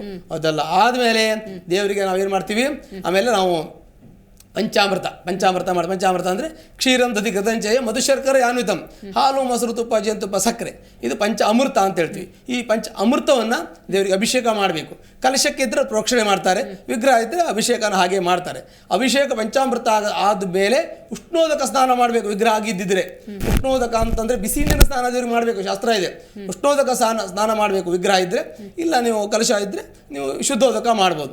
ಶುದ್ಧೋದಕ ಸ್ನಾನ ಮಾಡಿದ್ಮೇಲೆ ಮಹಾಭಿಷೇಕ ಸ್ನಾನ ಮಾಡಬೇಕು. ಅಲ್ಲಿ ಹರಿದ್ರ ಉದಕ ಅಂದರೆ ಕುಂಕುಮದ ನೀರಲ್ಲಿ ಸ್ನಾನ ಮಾಡ್ತಕ್ಕಂಥದ್ದು, ಕುಂಕುಮೋದಕ, ಹರಿದ್ರೋದಕ, ಗಂಧೋದಕ, ಪುಷ್ಪೋದಕ, ಫಲೋದಕ ಅಂದರೆ ಎಳ್ನೀರು ಮಾಡ್ತಾರೆ. ಎಳ್ನೀರು ಎಲ್ಲ ಕಡೆ ಮಾಡ್ತಾರೆ, ನೋಡಿರ್ಬೋದು. ಎಳ್ನೀರು ಅಂತ ಫಲೋದಕ, ಅದು ಎಳ್ನೀರು ಫಲೋದಕ ಆಗ್ತದೆ. ಹಾಗೆ ಫಲೋದಕ ಮಾಡ್ತಾರೆ. ಕೆಲವರಲ್ಲಿ ಬಾಳೆಹಣ್ಣು ಹಾಕ್ತಾರೆ, ಅದು ಬಾಳೆಹಣ್ಣು ಕೂಡ ಫಲನೇ. ಹಾಗಾಗಿ ಉದಕ ಸೇರಿದ್ರೆ ಫಲೋದಕ, ಅದು ಯಾವ ಫಲಕ್ಕೆ ನೀರು ಸೇರ್ತದೆ ಫಲೋದಕ ಆಗ್ಬಿಡ್ತದೆ. ವಾಸ್ತವಿಕ ಫಲೋದಕ ಎಳ್ನೀರು, ಯಾಕೆ ಫಲದೊಳಗೆ ಬರ್ತಕ್ಕಂಥ ಉದಕ. ಹಾಗೆ ಸ್ನಾನ ಫಲೋದಕ ಎಲ್ಲ ಆದಮೇಲೆ ಮಹಾಭಿಷೇಕ ಅಂದರೆ ವಿಶೇಷವಾದ ಒಂದು ಸ್ನಾನ. ಮಹಾಭಿಷೇಕ ಸ್ನಾನಕ್ಕೆ ಅದರದ್ದೇ ಮಂತ್ರ ಇದೆ. ಶ್ರೀ ಸೂಕ್ತ, ಪುರುಷ ಸೂಕ್ತ, ದೇವಿ ಸೂಕ್ತ, ದುರ್ಗಾ ಸೂಕ್ತ. ಇದರಲ್ಲಿ 2 ಥರ ಪೂಜೆ ಇದೆ. ಒಂದು ಷೋಡಶೋಪಚಾರ ಪೂಜೆ, ಒಂದು ಕಲ್ಪೋಕ್ತ ಪೂಜೆ ಅಂತ ಇದೆ. ಮಾಡಿಸುವವರು ಷೋಡಶೋಪಚಾರ ಪೂಜೆಯನ್ನು ಸಾಮಾನ್ಯ ವ್ರತಗಳಲ್ಲಿ ಬರೀತಾರೆ. ಕಲ್ಪೋಕ್ತ ಆಗಬೇಕು ಅಂತಂದರೆ ರುದ್ರ, ಚಮಕ, ಮಹಾನ್ಯಾಸ, ಲಘುನ್ಯಾಸ, ಮತ್ತು ಸಹಸ್ರನಾಮ ಹೇಳಬೇಕು. ಮತ್ತು ಅಂಗಪೂಜೆ, ಆವರಣ ಪೂಜೆ, ಇವೆಲ್ಲ ನಾವು ಅಂಗಪೂಜೆ, ಆವರಣ ಪೂಜೆ, ಪತ್ರಪೂಜೆ, ಪುಷ್ಪಪೂಜೆ, ಮತ್ತು ಅಷ್ಟೋತ್ತರ, ಸಹಸ್ರನಾಮ ಇವೆಲ್ಲ ಓದಬೇಕು. ಮತ್ತು ಶ್ರೀ ಸೂಕ್ತ, ಪುರುಷ ಸೂಕ್ತ, ದೇವಿ ಸೂಕ್ತ, ದುರ್ಗಾ ಸೂಕ್ತ, ಗಣಪತಿ ಉಪನಿಷತ್ತು, ಲಘುನ್ಯಾಸ, ಮಹಾನ್ಯಾಸ, ರುದ್ರ ಚಮಕಾದಿಗಳೆಲ್ಲ ಹೇಳಿದಾಗ ಮಾತ್ರ ಇದು ಮಹಾಪೂಜೆ ಆಗ್ತದೆ. ಅಂದರೆ ಅದು ಮಹಾಭಿಷೇಕ ಪೂಜೆ, ಅದು ಮಹಾಪೂಜೆ. ಅಂದರೆ ಇದು ಷೋಡಶೋಪಚಾರ ಪೂಜೆ. ಮಹಾಪೂಜೆ ಅಂದರೆ ಕಲ್ಪೋಕ್ತ ಪೂಜೆ ಅಂತ ಹೇಳ್ತಾರೆ, ಇದಕ್ಕೆ ಷೋಡಶೋಪಚಾರ ಪೂಜೆ ಅಂತ ಹೇಳ್ತಾರೆ. ಇದರಲ್ಲಿ ಪಂಚೋಪಚಾರ ಅಂತ ಇನ್ನೊಂದಿದೆ. ಪಂಚೋಪಚಾರ ಪೂಜೆ ಆರೋಚಿಗೆ ಅದನ್ನು ಸ್ಮರಣೆ ಒಂದು ಸೆಕೆಂಡಲ್ಲಿ ಆಗ್ತಕ್ಕಂಥದ್ದು ಪ್ರಾರ್ಥನೆ ಅದಷ್ಟೇ ಇರ್ತದೆ. ಈ ಷೋಡಶೋಪಚಾರ ಪೂಜೆಯಲ್ಲಿ ಇದು ಬರುತ್ತೆ. ಇದೆಲ್ಲ ಆದಮೇಲೆ ಮಹಾಭಿಷೇಕ ಸ್ನಾನ ಆದಮೇಲೆ ದೇವರಿಗೆ ಅಲಂಕಾರ ಮಂತ್ರ ಬರ್ತದೆ. ಈಗ ನೀವು ಹೇಳಿದ್ರಲ್ಲ ಅಲಂಕಾರ ವಿಶೇಷತೆ ಇದೆ ಅಂತೇಳಿ, ಅಲಂಕಾರ ಮಂತ್ರ ಎಲ್ಲ ಬರ್ತದೆ. ದೇವರಿಗೆ ಕಜ್ಜಲಂ ಸಮರ್ಪಯಾಮಿ. ಅಭಿಷೇಕ ಪೂಜೆ ಅದು ಮಹಾಪೂಜೆ, ಅಂದ್ರೆ ಇದು ಷೋಡಶೋಪಚಾರ ಪೂಜೆ. ಮಹಾಪೂಜೆ ಅಂದರೆ ಕಲ್ಪೋಕ್ತ ಪೂಜೆ ಅಂತ ಹೇಳ್ತಾರೆ, ಇದಕ್ಕೆ ಷೋಡಶೋಪಚಾರ ಪೂಜೆ ಅಂತ ಹೇಳ್ತಾರೆ. ಇದರಲ್ಲಿ ಪಂಚೋಪಚಾರ ಅಂತ ಇನ್ನೊಂದಿದೆ. ಪಂಚೋಪಚಾರ ಪೂಜೆ ಯಾರು ಅದನ್ನು ಸ್ಮರಣೆ ಒಂದು ಸೆಕೆಂಡಲ್ಲಿ ಆಗ್ತಕ್ಕಂಥದ್ದು ಪ್ರಾರ್ಥನೆ ಅದಷ್ಟೇ ಇರ್ತದೆ. ಈ ಷೋಡಶೋಪಚಾರ ಪೂಜೆಯಲ್ಲಿ ಇದು ಬರುತ್ತೆ. ಇದೆಲ್ಲ ಆದ್ಮೇಲೆ ಮಹಾಭಿಷೇಕ ಸ್ನಾನ ಆದ್ಮೇಲೆ ದೇವರಿಗೆ ಅಲಂಕಾರ ಮಂತ್ರ ಬರ್ತದೆ. ಈಗ ನೀವು ಹೇಳಿದ್ರಲ್ಲ ಅಲಂಕಾರ ವಿಶೇಷತೆ ಇದೆ ಅಂತೇಳಿ, ಅಲಂಕಾರ ಮಂತ್ರ ಎಲ್ಲ ಬರ್ತದೆ. ದೇವರಿಗೆ ಕಜ್ಜಲಂ ಸಮರ್ಪಯಾಮಿ, ದೇವರಿಗೆ ಕಾಡಿಗೆ ಸಿಂಧೂರಂ ಸಮರ್ಪಯಾಮಿ, ಎಲ್ಲ ಮುಕ್ತಿ ಹಾಕ್ತಕ್ಕಂಥದ್ದು, ಕಿವಿಗೆ ತಾಡಪತ್ರ ಅಂತ ಹೇಳ್ತೀವಿ, ಕಿವಿಗೆ ತಾಡಪತ್ರ ಸಮರ್ಪಯಾಮಿ, ಸಿಂಧೂರ, ಅವರಿಗೆ ಕಜ್ಜಲ ಅಂದ್ರೆ ಕಾಡಿಗೆ, ಆಮೇಲೆ ಎಲ್ಲ ಅವರಿಗೆ ಇದು ಬರುತ್ತೆ ಏನ್ ಹೇಳಿ ಬಾಗಿನ ಎಲ್ಲ ಇದು ಕೂಡ ಅವರಿಗೆ ಬರುತ್ತೆ. ಅಲಂಕಾರ ಸಂಬಂಧಪಟ್ಟದ್ದೆಲ್ಲ ಬರುತ್ತೆ. ದೇವರಿಗೆ ಗಂಧ ಕುಂಕುಮ ಅಲಂಕಾರ, ಅರ್ಶಿನ ಕುಂಕುಮನೇ ಅಲಂಕಾರ, ಬೇರೆ ಯಾವುದು ಬರೋದಿಲ್ಲ. ಅದರ ಅಲಂಕಾರ ಬರುತ್ತೆ. ಅದು ಹೂವಿನ ಅಲಂಕಾರ. ಯಾವ ಹೂವಿನ ಅಲಂಕಾರ ಏನ್ ಮಾಡ್ತೀರಿ ನೀವು? ಎಲ್ಲ ರೀತಿಯ ಪುಷ್ಪಗಳನ್ನ ನೀವು ದೇವರಿಗೆ ಸಮರ್ಪಣೆ ಮಾಡ್ತೀರಿ. ಎಲ್ಲ ಅಲಂಕಾರ. ಅಲಂಕಾರ ಆದ್ಮೇಲೆ ದೇವರಿಗೆಲ್ಲ ಆದ್ಮೇಲೆ ನಾವು ಏನ್ ಮಾಡ್ತೀವಿ? ದೇವರಿಗೆ ಪೂಜೆ, ಮತ್ತೆ ದ್ವಾದಶನಾಮ, ಆಮೇಲೆ ಅಷ್ಟೋತ್ತರ, ಸಹಸ್ರನಾಮ, ಮತ್ತೆ ಅಂಗಪೂಜೆ ಅಂತ ನಾವು ಹೇಳ್ತೀವಿ. ಅಂಗಪೂಜೆ ಅಂದ್ರೆ ದೇವರಿಗೆ ಒಂದೊಂದು ಅಂಗಕ್ಕೆ ಒಂದೊಂದು ಶಕ್ತಿ ಇದೆ ಅಲ್ವಾ? ಒಂದೊಂದು ಅಂಗಕ್ಕೆ ಒಂದೊಂದು ಶಕ್ತಿ ಇದೆ. ಹಾಗೆಲ್ಲ ದೇವತೆಗಳ ಅಂಗವನ್ನು ಪೂಜೆ ಮಾಡ್ತೀವಿ. ಹೃದಯದಲ್ಲಿ ಲಕ್ಷ್ಮೀ ಪೂಜೆ, ಕೈಯಲ್ಲಿ ಒಂದು ಶಸ್ತ್ರದ ಪೂಜೆ, ಕಣ್ಣಲ್ಲಿ ಅಗ್ನಿ, ಬಾಯಲ್ಲಿ ಸರಸ್ವತಿ, ಈಗೆಲ್ಲ ಒಂದೊಂದು ಇದರಲ್ಲಿ ಒಂದೊಂದು ಶಕ್ತಿ ಇರ್ತದೆ. ಅಂತ ಶಕ್ತಿ ಅಂಗಪೂಜೆ ಮಾಡ್ತೀವಿ. ಆವರಣ ಪೂಜೆ ಅಂತ ಇರ್ತದೆ. ಆವರಣ ಪೂಜೆ ಅಂದ್ರೆ ಒಂದು ದೇವತೆಗೆ ಆವರಣ ದೇವತೆಗಳು ಅಂತ ಇರ್ತವೆ. ಆವರಣ ದೇವತೆಗಳು ಅಂದ್ರೆ ಈಗ ಒಂದು ಉದಾಹರಣೆಗೆ, ಈಗ ನಾವು ಒಂದು ಈಶ್ವರನ ಪೂಜೆ ಮಾಡಬೇಕಿದ್ರೆ ಇಂದ್ರ, ಅಗ್ನಿ, ವಾಯು, ವರುಣ, ಯಮ, ಇವರ ನಿವೃತ್ತಿ ಇವರೆಲ್ಲ ಕರಬೇಕು. ದುರ್ಗಾ, ಗಣಪತಿ ಇದೆಲ್ಲ ನಾವು ಬೇರೆ ಆವರಣ ದೇವತೆಗಳು. ಒಂದು ದೇವತೆಗೆ ಅದಕ್ಕೆ ಪ್ರಧಾನ ದೇವತೆಗಳ ಪಕ್ಕದಲ್ಲಿರ್ತಕ್ಕಂತಹ ಸಂಬಂಧಪಟ್ಟಂತಹ ರಿಲೇಟೆಡ್ ದೇವತೆಗಳು ಒಂದಷ್ಟು ಇರ್ತದೆ. ಅದಕ್ಕೆ ನಾವು ಆವರಣ ದೇವತೆಗಳು ಅಂತ ಹೇಳ್ತೀವಿ. ಆವರಣ ದೇವತೆಗಳನ್ನು ಕೂಡ ಪೂಜೆ ಮಾಡ್ಬೇಕಾಗ್ತದೆ. ಅದಕ್ಕೆ ಅಂಗಾದ್ಯ ಆವರಣ ಪೂಜೆ ಅಂತ ಹೇಳ್ತಾರೆ. ಅಂಗ ಪೂಜೆ, ದೇವತೆಗಳ ಅಂಗಕ್ಕೆ ಶಕ್ತಿಗೆ ಒಂದು ಪೂಜೆ, ಒಂದೊಂದು ಭಾಗಕ್ಕೆ ಒಂದೊಂದು ದೇವತೆಗಳ ಶಕ್ತಿ ಪೂಜೆ. ಆಮೇಲೆ ಆವರಣ ದೇವತೆಗಳಿಗೆ ಅದು ಒಂದು ಪೂಜೆ, ಅಂಗಾದ್ಯ ಆವರಣ ಪೂಜೆ. ಅದಾದ್ಮೇಲೆ ಪತ್ರ ಪೂಜೆ, ಪುಷ್ಪ ಪೂಜೆ. ಹೂವಿನಿಂದ ನಾವು ಏನೇನೆಲ್ಲ ಹೂವನ್ನು ಸಂಗ್ರಹ ಮಾಡಿದೀವಿ, ಎಷ್ಟು ಬಗೆಯಾಗಿರ್ತಕ್ಕಂತಹ ಒಂದು ಗಂಧ ಬೀರ್ತಕ್ಕಂತಹ ಒಂದು ಒಳ್ಳೆಯ ಸುವಾಸನೆ ಹೂಗಳನ್ನ ಸಂಗ್ರಹ ಮಾಡಿದ್ವಿ. ಅದರಿಂದ ಪುಷ್ಪ ಪೂಜೆ. ಪತ್ರ ಅಂದ್ರೆ ಎಲ್ಲ ರೀತಿಯ ಪತ್ರಗಳು ಇರ್ತದೆ. ಬಿಲ್ವ ಪತ್ರ ಬರುತ್ತೆ, ಎಲ್ಲಾ ತರ ಪತ್ರ ಬರ್ತದೆ. ಆ ಪತ್ರಗಳಿಂದ ಪೂಜೆ ಮಾಡ್ತಾರೆ. ಪತ್ರ ಪೂಜೆ, ಪುಷ್ಪ ಪೂಜೆ ಆದ್ಮೇಲೆ ನಾವು ಅದ್ರ ಆದ್ಮೇಲೆ ಅದಕ್ಕೆ ದೇವರಿಗೆ ಧೂಪ ದೀಪ ನೈವೇದ್ಯ ಬರುತ್ತೆ. ಅವರಿಗೆ ಧೂಪ ತೋರಿಸ್ತಕ್ಕಂಥದ್ದು, ಆಮೇಲೆ ದೀಪ ತೋರಿಸ್ತಕ್ಕಂಥದ್ದು, ಅದೆಲ್ಲ ಷೋಡಶೋಪಚಾರ ಪೂಜೆಯಲ್ಲಿ ಬರೋದು. ಅದಾದ್ಮೇಲೆ ಮಹಾ ನೈವೇದ್ಯ ಬರುತ್ತೆ. ಫಸ್ಟ್ ನಾವು ಫಲತಾಂಬೂಲಾಳಿ ನೈವೇದ್ಯಗಳನ್ನ, ಮತ್ತೆ ಶಾಖ, ಪಾಕ, ಭಕ್ಷ, ಭೋಜ್ಯ, ಸೋಪಸ್ಕರ ಮಹಾ ನೈವೇದ್ಯ ಅಂತ ಹೇಳಿದ್ರೆ ಶಾಖ ಪಾಕಾದಿಗಳು. ಅಂದ್ರೆ ಶಾಖ ಪಾಕ ಅಂದ್ರೆ ಗೊತ್ತಾಗುತ್ತೆ, ಬೇಯಿಸಿರತಕ್ಕಂಥದ್ದು, ಹುರಿದಿರತಕ್ಕಂಥದ್ದು, ಪಾಕ ಮಾಡಿರ್ತಕ್ಕಂಥದ್ದು ಶಾಖ ಪಾಕ ಅಂತ ಹೇಳ್ತೀವಿ. ಭಕ್ಷ, ಭೋಜ್ಯ ಅಂದ್ರೆ ಭಕ್ಷ ಅಂತಂದ್ರೆ ಭಕ್ಷ ಅಂದ್ರೆ ಭಕ್ಷಿಸಲು ಯೋಗ್ಯವಾಗಿರ್ತಕ್ಕಂಥ ತಿಂಡಿಗಳೆಲ್ಲ ಭಕ್ಷ ಅಂತ ಹೇಳ್ತೀವಿ. ಭೋಜ್ಯ ಅಂದ್ರೆ ನೀವು ಚಿತ್ರಾನ್ನ, ಮೊಸರನ್ನ, ಪುಳಿಯೋಗರೆ, ಏನೇನೋ ಬೇರೆ ಬೇರೆ ಸ್ವೀಟ್ ಎಲ್ಲ ಮಾಡ್ತೀರಲ್ಲ, ಅನ್ನಕ್ಕೆ ಸಂಬಂಧಪಟ್ಟದ್ದು, ಅದು ಭೋಜ್ಯ. ಭಕ್ಷ್ಯ ಅಂತ ಅಂದ್ರೆ ನಮ್ಮಲ್ಲಿ ಇದು ವಡೆ ಮತ್ತೆ ಇದು ಇನ್ನೇನೋ ಮಾಡ್ತೀವಿ, ಕೇಸರಿ ಭಾತ್ ಮಾಡ್ತೀವಿ, ಇನ್ನೇನೋ ಒಂದು ಸ್ವೀಟ್ ಏನೋ ಒಂದೆರಡು ಮಾಡ್ತೀವಿ, 3-4 ಸ್ವೀಟು ಏನೇನೋ ಮಾಡ್ತೀವಿ ನಾವು. ಲಡ್ಡು ಮಾಡ್ತೀವಿ, ಬೂಂದಿ ಮಾಡ್ತೀವಿ, ಈ ಥರ ಬೇರೆ ಬೇರೆ. ಅದು ಶಾಖ ಪಾಕ, ಭಕ್ಷ್ಯ, ಭೋಜ್ಯ. ಸೋಪಸ್ಕರ ಅಂದ್ರೆ ಎಲ್ಲ ರೀತಿಯ ಸೋಪಸ್ಕರವನ್ನು ನಾನು ನಿಮಗೆ ನೈವೇದ್ಯ ಮಾಡಿದೆ, ನೈವೇದ್ಯ ಮಾಡಬೇಕು. ನಿವೇದಯಾಮಿ ಅಂತ ನೈವೇದ್ಯ ಅಂತ ನಾವು ಹೇಳ್ತೀವಿ. ನೈವೇದ್ಯಂ ಅಂತ ಹೇಳಿದ್ರೆ ನಿವೇದನೆ, ನೈವೇದ್ಯಂ ನಿವೇದಯಾಮಿ ಸ್ವ ಅಂತಂದ್ರೆ ನಾನು ನಿವೇದನೆ ಮಾಡ್ತಾ ಇದ್ದೀನಿ. ರೈಟ್. ಆ ನಿವೇದನೆ ಬಗ್ಗೆ ತಿಳ್ಕೊಳ್ತೀನಿ. ನಿವೇದನೆ ಮತ್ತು ಸಂಕಲ್ಪ ಇದ್ರ ಬಗ್ಗೆ ಕೂಡ ಒಂದಷ್ಟು ಮಾಹಿತಿ ಅಂತ ತಿಳ್ಕೊಳ್ಬೇಕು. ನೋಡಿದ್ರಲ್ಲ, ಪೂಜಾ ವಿಧಿವಿಧಾನವನ್ನ ಹಂತ ಹಂತವಾಗಿ ಗುರುಗಳು ಯಾವ ರೀತಿ ತಿಳಿಸ್ಕೊಟ್ಟಿದ್ದಾರೆ. ಮಹಾಲಕ್ಷ್ಮಿಯ ಪೂಜೆ ಎಂದು ಪೂಜಾ ವಿಧಿವಿಧಾನ ಪ್ರಕ್ರಿಯೆ ಬಗ್ಗೆ ನಾವು ತಿಳ್ಕೊಳ್ತಾ ಇದ್ವಿ. ನಿವೇದನೆ ಬಗ್ಗೆ ನೀವು ಹೇಳ್ತಾ ಇದ್ರಿ, ನಂತರ ಏನು? ನಿವೇದನೆ ಅಂತಂದ್ರೆ ಇಷ್ಟೆಲ್ಲ ನಾವು ಧೂಪ ದೀಪ ಎಲ್ಲ ಮಾಡಿ, ಎಲ್ಲ ಪೂಜೆಯನ್ನು ಮಾಡಿ, ಪ್ರಾಣ ಪ್ರತಿಷ್ಠೆ ಮಾಡಿ, ಅಲಂಕಾರ ಮಾಡಿ, ತುಂಬಾ ಮಡಿಯಿಂದ ನಾವೆಲ್ಲ ಮಾಡಿ ನಿವೇದನೆ ಅಂದ್ರೆ ನೈವೇದ್ಯ ಮಾಡ್ತಕ್ಕಂಥದ್ದು. ನಿವೇದನೆ ಅಂದ್ರೆ ನಾವೆಲ್ಲ ಶಾಖ ಪಾಕ ಭಕ್ಷ ಭೋಜ್ಯಗಳನ್ನ ದೇವರಿಗೆ ತೆಗೆದುಕೊಳ್ಳಿ ಅಂತ ಹೇಳುದು. ಅದ್ರ ಜೊತೆಗೆ ಪ್ರಾಣಾಯಸ್ವ, ಅಪಾನಾಯಸ್ವ, ವ್ಯಾನಾಯಸ್ವ, ಉದಾನಾಯಸ್ವ, ಸಮಾನಾಯಸ್ವ, ಪಂಚಮುದ್ರಾಂ ಪ್ರದರ್ಶ, ಈ ಪಂಚಮುದ್ರೆಗಳನ್ನ ದೇವರಿಗೆ ಹೇಳ್ಬೇಕು. 5 ಸಲ ದೇವರು 5 ತುತ್ತನ್ನು ತಿಂತಾರೆ. 5 ತುತ್ತು ತಿನ್ನೋದು. ಅದರಲ್ಲಿ ಎಲ್ಲದೂ ಇದು ಅಂದ್ರೆ ಇಷ್ಟು ಅಷ್ಟು ಅಂತಿಲ್ಲ. ಅದಕ್ಕೆ 5 ಮುದ್ರೆಗಳನ್ನು ಪದಿಸ್ತೇವೆ. 5 ಮುದ್ರೆಗೆ 5 ರೀತಿಯ ಆಹಾರವನ್ನು ಭಗವಂತ ತಿಂತಾನೆ. ಈ ಪಂಚ ಮುದ್ರೆ ಅಂತ ಏನಿರ್ತದೆ, ಓಂ ಪ್ರಾಣಾಯ ಸ್ವಾಹ, ಅಪಾನಾಯ ಸ್ವಾಹ, ವ್ಯಾನಾಯ ಸ್ವಾಹ, ಉದಾನಾಯ ಸ್ವಾಹ, ಸಮಾನಾಯ ಸ್ವಾಹ, ಇದು ಪಂಚಮುದ್ರಾ. ಈ ಮುದ್ರೆ 5 ತುತ್ತನ್ನು ತಿನ್ನಬೇಕು. ಅದು ಪಂಚಭೂತಗಳಿಗೆ ಸಂಬಂಧಪಟ್ಟಂತಹ ಸಾಂಕೇತಿಕವಾಗಿ ಮತ್ತು ಪಂಚ ಇಂದ್ರಿಯಗಳಿಗೆ ಸಂಬಂಧಪಟ್ಟಂತೆ ಸಾಂಕೇತಿಕವಾಗಿ. ಕರ್ಮೇಂದ್ರಿಯಗಳು, ಜ್ಞಾನೇಂದ್ರಿಯಗಳು ಅಂತ ನಮಗೇನಿದೆ ಅದು ಸಾಂಕೇತಿಕವಾಗಿ ಬರುತ್ತೆ. ಪಂಚೇಂದ್ರಿಯಗಳು, ಪಂಚಭೂತಗಳು. ಮತ್ತೆ 5 ತುತ್ತನ್ನು ತಿಂದು ಭಗವಂತ ತೃಪ್ತನಾಗಿ ನಾವು ಆಶೀರ್ವಾದ ಮಾಡತಕ್ಕ ನಿವೇದನೆ ತೆಗೆದುಕೊಳ್ಳಿ ಅಂತೇಳಿ ಆಮೇಲೆ 5 ಮುದ್ರೆಯನ್ನು ಪ್ರದರ್ಶನ ಮಾಡೋದು. ಅದಾದಮೇಲೆ ನೈವೇದ್ಯ ಆದಮೇಲೆ ಅದನ್ನು ವಿಸರ್ಜನೆ ಮಾಡಿ ಆದ ನಂತರದಲ್ಲಿ ನಾವು ಅದಕ್ಕೆ ಮಂಗಳಾರತಿ ಮಾಡ್ತೀವಿ. ಮಹಾಮಂಗಳಾರತಿ ಅಂತ ದೇವರಿಗೆ ಮಾಡ್ತಕ್ಕಂಥ ಒಂದು ಗೌರವ ಅದು. ಅವ್ರಿಗೆ ಬಂದ ಮೇಲೆ ನಾವು ಯಾರಿಗಾದರೂ ಬಂದರೆ ಹೇಗೆ ಸನ್ಮಾನ ಮಾಡ್ತೀವಿ ಹಾಗೆ ದೇವರು ಮಾಡ್ತಾರೆ ಸನ್ಮಾನಕ್ಕೆ ಮಹಾಮಂಗಳಾರತಿ. ಮಹಾಮಂಗಳಾರತಿ ಆದ ನಂತರದಲ್ಲಿ ಏನು ಮಾಡ್ತೀವಿ, ಪ್ರದಕ್ಷಿಣ ನಮಸ್ಕಾರ, ಮಂತ್ರಪುಷ್ಪ. ಯಾನಿ ಕಾನಿಚ ಪಾಪಾನಿ ಜನ್ಮಾಂತಕತಾನಿ ಚ ತಾನಿ ತಾನಿ ವೈಶ್ಯಂತಿ ಪ್ರದಕ್ಷಿಣಂ ಪದೇ ಪದೇ ಪಾಪೋಹಂ ಪಾಪಕರ್ಮಹಂ ಪಾಪಾತ್ಮ ಪಾಪಸಂಭವ. ಅಂದರೆ ಎಲ್ಲ ಪಾಪಗಳನ್ನು ಕ್ರಿಯೆ ಮಾಡಬೇಕು. ತ್ರಾಯಿಮಾಂ ಕೃಪಯಾದೇವ ಶರಣಾಗತವಸ್ತ್ರ. ತ್ರಾಯಿ ಅಂದರೆ ಕಾಪಾಡು, ಶರಣಾಗತನಾಗಿ ಬಂದಿದ್ದೇನೆ, ನನ್ನನ್ನು ಕಾಪಾಡಬೇಕು, ಎಲ್ಲ ಸರ್ವ ಅಪರಾಧಗಳನ್ನು ಕ್ಷಮಿಸಬೇಕು. ಅಪರಾಧ ಸಹಸ್ರಾಣಿ ಕ್ರಿಯಂತೆ ಹರ್ನಿಶಮಯ, ಸಹಸ್ರ ಅಪರಾಧಗಳು ನನ್ನಿಂದ ಆಗಿರ್ಬೋದು, ಎಲ್ಲ ಕ್ರಿಯಂತೆ ಹರ್ನಿಶಮಯ, ಅವೆಲ್ಲವನ್ನು ನಾಶ ಮಾಡಿ ನನಗೆ ಮುಂದಿನ ಯಶಸ್ಸನ್ನು, ಕೀರ್ತಿಯನ್ನು, ಲಾಭವನ್ನು, ಜಯನ್ನು, ಸರ್ವತೋಮುಖವಾಗಿರ್ತಕ್ಕಂಥ ಯಶಸ್ಸನ್ನು ಕೊಟ್ಟು ನನಗೆ ಅನುಗ್ರಹವನ್ನು ಮಾಡು ಎನ್ನುವಂಥದ್ದು ಪ್ರದಕ್ಷಿಣಾ ನಮಸ್ಕಾರವನ್ನು ಮಾಡುವ ಮಂತ್ರದಲ್ಲಿ ಬರ್ತದೆ. ಅದಾದಮೇಲೆ ನಾವು ಉತ್ತರ ಪೂಜೆ ಮಾಡ್ತೀವಿ. ಅಂದರೆ ಉತ್ತರ ಪೂಜೆ ಅಂತಂದರೆ ದೇವರಿಗೆ ಕೊನೆಯಲ್ಲಿ ಬೀಳ್ಕೊಡುವಂಥದ್ದು ಉತ್ತರ ಪೂಜೆ. ಕೊನೆಯಲ್ಲಿ ನಾವು ಬೀಳ್ಕೊಡುವಾಗ ಏನು ಹೇಳ್ತೀವಿ, ಭಗವಂತನ ಹತ್ರ ಹೇಳ್ತೀವಿ ಅಪರಾಧ ಸಹಸ್ರ ಅಂತ ಹೇಳಿದ್ರೆ ಕಾಯ ವಾಚ ಮನಸ, ಕಾಯೇನ ವಾಚ ಮನಸೇಂದ್ರಿಯ ಇರುವ ಬುದ್ಧಾತ್ಮ ಪ್ರತಿಸಭಾವಾತ್ ಕರೋಮಿ ಸಕಲಂ ಪರಸ್ಮೈ ನಾರಾಯಣ ಸಮರ್ಪಯಾಮಿ. ಕಾಯ ವಾಚ ಮನಸ ಅಂದರೆ ಕಾಯ ಅಂದರೆ ತ್ರಿಕರಣ ಶುದ್ಧಿಯಿಂದ ನಾನು ಮಾಡತಕ್ಕ ಶುದ್ಧತೆಯಲ್ಲಿ ನಾನು ಮಾಡಿದ್ದಿದ್ರೆ ಕಾಯ ವಾಚ ಮನಸ ಅಂದರೆ ನನ್ನ ಮನಸ್ಸು ಮಾತು ಶರೀರದಿಂದ ಏನಾದರೂ ತಪ್ಪಾಗಿದ್ದರೆ ಅವೆಲ್ಲವನ್ನು ಕ್ಷಮಿಸಬೇಕು ಅಂತ ನಾವು ಕೊನೆಯಲ್ಲಿ ಉತ್ತರ ಪೂಜೆಯಲ್ಲಿ ನಾವು ದೇವರಿಗೆ ಹೇಳ್ತೀವಿ. ಮತ್ತೆಲ್ಲ ಅಪರಾಧಗಳನ್ನು ಕ್ಷಮಿಸಬೇಕು ಅಂತ ನಾವು ಹೇಳ್ತೀವಿ. ಇವೆಲ್ಲ ಮಾಡಿದ ನಂತರದಲ್ಲಿ ಭಗವಂತನ ಹತ್ರ ಇಷ್ಟೆಲ್ಲ ಮಾಡಿದ ಮೇಲೆ ಕೊನೆಯಲ್ಲಿ ಕೇಳ್ತೀವಿ, ಏನು ನನಗೆ ಒಳ್ಳೇದು ಮಾಡು ಅಲ್ಲೋ. ಎಲ್ಲ ಪ್ರತಿಯೊಬ್ಬರು ಆಮೇಲೆ ಕೊನೆಯಲ್ಲಿ ಏನು ನಮ್ಮ ಮಕ್ಕಳಿಗೆ ಒಳ್ಳೇದು ಮಾಡಪ್ಪ, ನನಗೆ ಒಳ್ಳೇದು ಮಾಡು, ಏನೇನೋ ಭಗವಂತ ಅವ್ರವ್ರು ಇಷ್ಟ ಅರ್ಥ ಅವ್ರು ಕೇಳ್ಕೋತಾರೆ. ಕಡೆಯಲ್ಲಿ ಕೇಳ್ತಾರೆ. ಯಾಕೆ ಕಡೆಗೆ ಕೇಳ್ತಾರೆ ಅನ್ನೋದು ಪ್ರಶ್ನೆ ಅಲ್ವಾ ಇದು. ಅದು ಬಹಳ ಮಹತ್ವರಾಗಿರ್ತಕ್ಕಂಥ. ನಾವು ಏನಾದರೂ ಯಾರ ಹತ್ರ ಆದರೂ ಕೇಳಬೇಕು ಅಂತಂದರೆ ವ್ಯಾವಹಾರಿಕವಾಗಿ ಹೇಳ್ತೀನಿ, ಶಾಸ್ತ್ರೀಯವಾಗಿಯೂ ಹೇಳ್ತೀನಿ, ನಾವು ಫಸ್ಟ್ ಕೊಟ್ಟಿರಬೇಕು. ನಾವು ಏನೂ ಕೊಟ್ಟಿಲ್ಲ ಅಂದರೆ ನಮಗೆ ಕೇಳೋಕ್ಕೆ ಅಧಿಕಾರ ಬರೋದಿಲ್ಲ. ನಮ್ಗೆ ಏನಾದರೂ ಅಧಿಕಾರ ಇರಬೇಕು ಅಂದ್ರೆ ನಾವು ಕೊಟ್ಟಿರಬೇಕು. ನಾವು ಕೊಟ್ಟರೆ ಕೇಳಲಿಕ್ಕೆ ನಮಗೆ ಅಧಿಕಾರ ಬರುತ್ತೆ. ಯಾರು ಏನೇ ಮಾಡಬೇಕು, ಅಧಿಕಾರ ಇಲ್ಲದೆ ಯಾರೇನು ಮಾಡಲಿಕ್ಕೆ ಆಗೋದಿಲ್ಲ. ಅಧಿಕಾರ ನಮಗೆ ಪ್ರಾಪ್ತಿ ಆಗೋದು ಯಾವಾಗ, ನಾವು ಕೊಟ್ಟರೆ ನಮಗೆ ಅಧಿಕಾರ ಪ್ರಾಪ್ತಿ ಆಗ್ತದೆ. ನಾವು ಅಲ್ಲಿ ಇಷ್ಟೊತ್ತು ನಾವು ಪೂಜೆ ಮಾಡಿದ್ದೀವಿ, ಯಾಕೆ ಮಾಡಿದ್ವಿ, ಇಷ್ಟೊತ್ತು ನಾವು 1-2-3 ತಾಸು ಕೂತ್ಕೊಂಡು ಪೂಜೆ ಮಾಡಿ 2 ದಿನ ಸಿಟಿಗೆ ಹೋಗಿ ಐಟಮ್ ತಂದು ಅದು ಮಾಡಿ ಇದು ಮಾಡಿ ರಾತ್ರಿ ಎಲ್ಲ ಕೂತ್ಕೊಂಡು ಅಲಂಕಾರ ಮಾಡಿ ಜೋಡಿಸಿ ಮಂಟಪ ಎಲ್ಲ ಕಟ್ಟಿ ಎಲ್ಲ ಮಾಡ್ತೀವಿ. ಇಷ್ಟೆಲ್ಲ ಮಾಡಿ ನಾವು ಪೂಜೆ ಮಾಡಿ ಧೂಪ ದೀಪ ನೈವೇದ್ಯ ಮಹಾಮಂಗಳಾರತಿ ಪ್ರಸಾದ ವಿನಿಯೋಗ ಬದಿಗೆ ಬರುತ್ತೆ.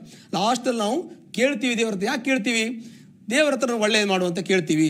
ನಾವು ಬೇಕಾದ ಇಷ್ಟಾರ್ಥಗಳನ್ನು ದೇವರ ಹತ್ರ ಕೇಳ್ತೀವಿ, ಅದು ಬೇಡ್ತೀವಿ, ಭಗವಂತನ ಹತ್ರ ನಾವು ಬೇಡ್ತೀವಿ. ಯಾಕೆ ಕಾರಣ, ಇದಕ್ಕೆ ಕೇಳೋದಕ್ಕೆ ಕಾರಣ ಏನು ಅಂತಂದರೆ ನಾವು ಇಷ್ಟೊತ್ತು ಪೂಜೆ ಮಾಡಿದ್ದೀವಿ, ನಮಗೆ ಅಧಿಕಾರ ಪ್ರಾಪ್ತಿಯಾಗಿದೆ, ನಾವೀಗ ಕೇಳಿದರೆ ಕೊಡಬೇಕು ಅವರು. ಈ ಒಂದು ಯೋಚನೆಯನ್ನು ಇಟ್ಕೊಂಡು ಕೇಳ್ತಕ್ಕಂಥದ್ದು. ಅದಕ್ಕೆ ಪ್ರಾರ್ಥನೆ ಕೊನೆಯಲ್ಲಿ, ಪ್ರಾರ್ಥನೆ ಮುಗಿದ್ರೆ ಪೂಜೆ ಮುಗಿದೋಯ್ತು. ವ್ರತಕ್ಕೆ ಫಲ ಇರ್ತದೆ. ಆದರೆ ಪ್ರಮಾಣದಲ್ಲಿ ನಾವು ನಮ್ಮ ಒಂದು ಕರ್ಮದ ಫಲದ ಮೇಲೆ ವ್ಯತ್ಯಾಸ ಆಗ್ತದೆ. ನಾವು ಎಷ್ಟು ನಮ್ಮಲ್ಲಿ ನಾವು ಹೇಗೆ ದೇವರ ಹತ್ರ ನಡ್ಕೊಂಡಿದ್ದೀವಿ ಅಷ್ಟು ನಮಗೆ ಫಲವನ್ನು ಭಗವಂತ ಕೊಡ್ತಾರೆ. ಈಗ ಮಹಾಲಕ್ಷ್ಮಿ ಹಬ್ಬ ಅಂದ್ರೆ ಹೆಣ್ಮಕ್ಳ ಹಬ್ಬ ಅಲ್ಲ, ಹಂಗಾಗಿ ಯಾರು ಮಾಡಿದ್ರೆ ಸೂಕ್ತ. ಇದು ಲಕ್ಷ್ಮೀ ಪೂಜೆ ವಿಶೇಷವಾಗಿ ನಮ್ಮ ಈ ಹೆಣ್ಮಕ್ಳೇ ಮಾಡುವಂತ ಪದ್ಧತಿ ಇದೆ.